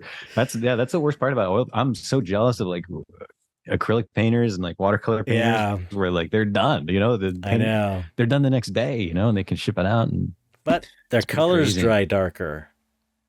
Yeah. That's the thing about acrylics that oil has beat, is the colors stay the same generally as they cure. And then glazing, I feel, is a little better in oils if you glaze. Right. I always liked oils for the dynamicism of it, like like you were saying, the difference in consistency and stuff. Like you can have, not only can you have like the value and color difference, but there's so much like shape difference to the paint itself. Like it can be very thickly applied. It can, like you were saying, catch light in certain ways that could be cool that you can use. Or, I mean, ultimately the paint, it's what you like, the painting. I've seen amazing, and I've had a lot of artists on here, acrylic painters, that do just amazing stuff that I thought was oil. Absolutely. Yeah. It's kind of incredible. So I don't, I think it's, I love the smell of it though. I grew up around that. smell of oil paints, the linseed oil. So it's like a very comforting thing for me. And also, I remember when I was in the film business, I would do makeups too, like creature makeups on set sometimes. And you glue prosthetics on, and then you're using grease paint, like grease paint to paint whatever their eyes and stuff. And I remember before I started painting on the palette, I'd have like a paper palette, and I would use the grease paints, and I would paint with grease paint. Like I started like I'd paint a ball or a shape. And I remember like, this is before I painted in oils. I love this feeling of this. It was like oil painting was calling to me through grease paint. Oh, interesting. Because it's the same greasy, oily, slick feeling. And I always was like, man, I love the feeling of this painting. But when you're doing makeups, you're not doing it that way. So you're not getting that from it. Right. And then when I finally started painting in oils, I'm like, this is just like grease paint. I've got years of experience in grease paint. Interesting. Yeah, interesting connection there. Yeah, it's just the grease paint never dries. It doesn't dry. Oh yeah, true, it's like you have to set it with powder, and it doesn't even really dry it. But wow. Well, I kept you way longer than I should have. This is no. Yeah, what's your record? Let's beat it. What's your record? That's a good question. Probably I don't know. We're probably coming close to it. 2.5 hours, 3 hours. It's I've gone pretty far, and we're at about 2.5 hours almost. But my do you edit these, or is it? No, I just unless there's a part that a person until we reveal horrible information about ourselves. If someone has an issue with something they said, I'll cut it out for them. But generally I just like to let it roll, and that's the one comment I get is that people feel like they're hanging out with a couple artists in the room. And they're just like, I found myself about to say something because it feels like I'm in a room and I'm painting and I'm listening to the podcast to two buddies talk. To be honest, that's exactly what I use YouTube for. It's like the environment, it's not really like, I mean, sometimes I'll watch like stuff for the interest of it, but like the environment is so important there. That I was thinking what a great angle for YouTube would be just completely live streaming, where like we were talking about putting the full paintings processes on there, like instead of like recording it and then just doing it live, because then it cuts out that whole horrible process of having to like edit the video to some degree, and like uploading it and all that stuff is just kind of instant, right? Yeah, I know some artists that do that with drawing. This guy Steven Zapata, he's really, really great graphite guy. He does like live streams and he talks to his chat while he's drawing. Right, yeah, exactly. That'd be cool, right? Yeah, it'd be cool to do like a 10. I don't know how long you can stream before it cuts you off though, because I think it cuts you off at a certain point. I used to do these. I'm sure that I do these live streams on Instagram every once in a while. And those used to be legendary. They were so fun. Like I would start at like 8 p.m. And it'd be like 3 a.m. before I like stop. And it's just like, it's like descending into madness. It gets so crazy towards the end of it. Yeah, it's so funny. Wow. That's so and there's cool. there's like a core group of like, I don't know, 100 people or whatever that would like stick around for like the whole thing. Wow. And it was just so funny. Like, that's amazing. Well, hopefully I'll catch one of those. It sounds pretty cool. I got to start doing those again.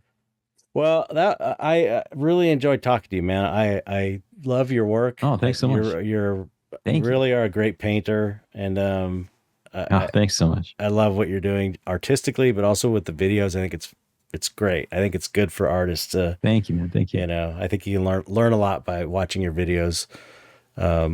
I have, just that's awesome. I've definitely learned stuff from you. So the last thing we do, and don't hang up when I stop at recording, because, I'll say a proper goodbye and all that. Sure. But the last thing we do on the podcast is you say goodbye to the listening audience in whatever way you want. So however you want to say goodbye, just say goodbye to everyone listening. This is like when I go to dinner, like a stranger's house and they're like, "Oh, You would you give the like to toast? say? Can you say grace? Can you say grace in here?" I've had people just say goodbye. I've had people give like long soliloquies. Whatever you want. Whatever you want to say, you could say it.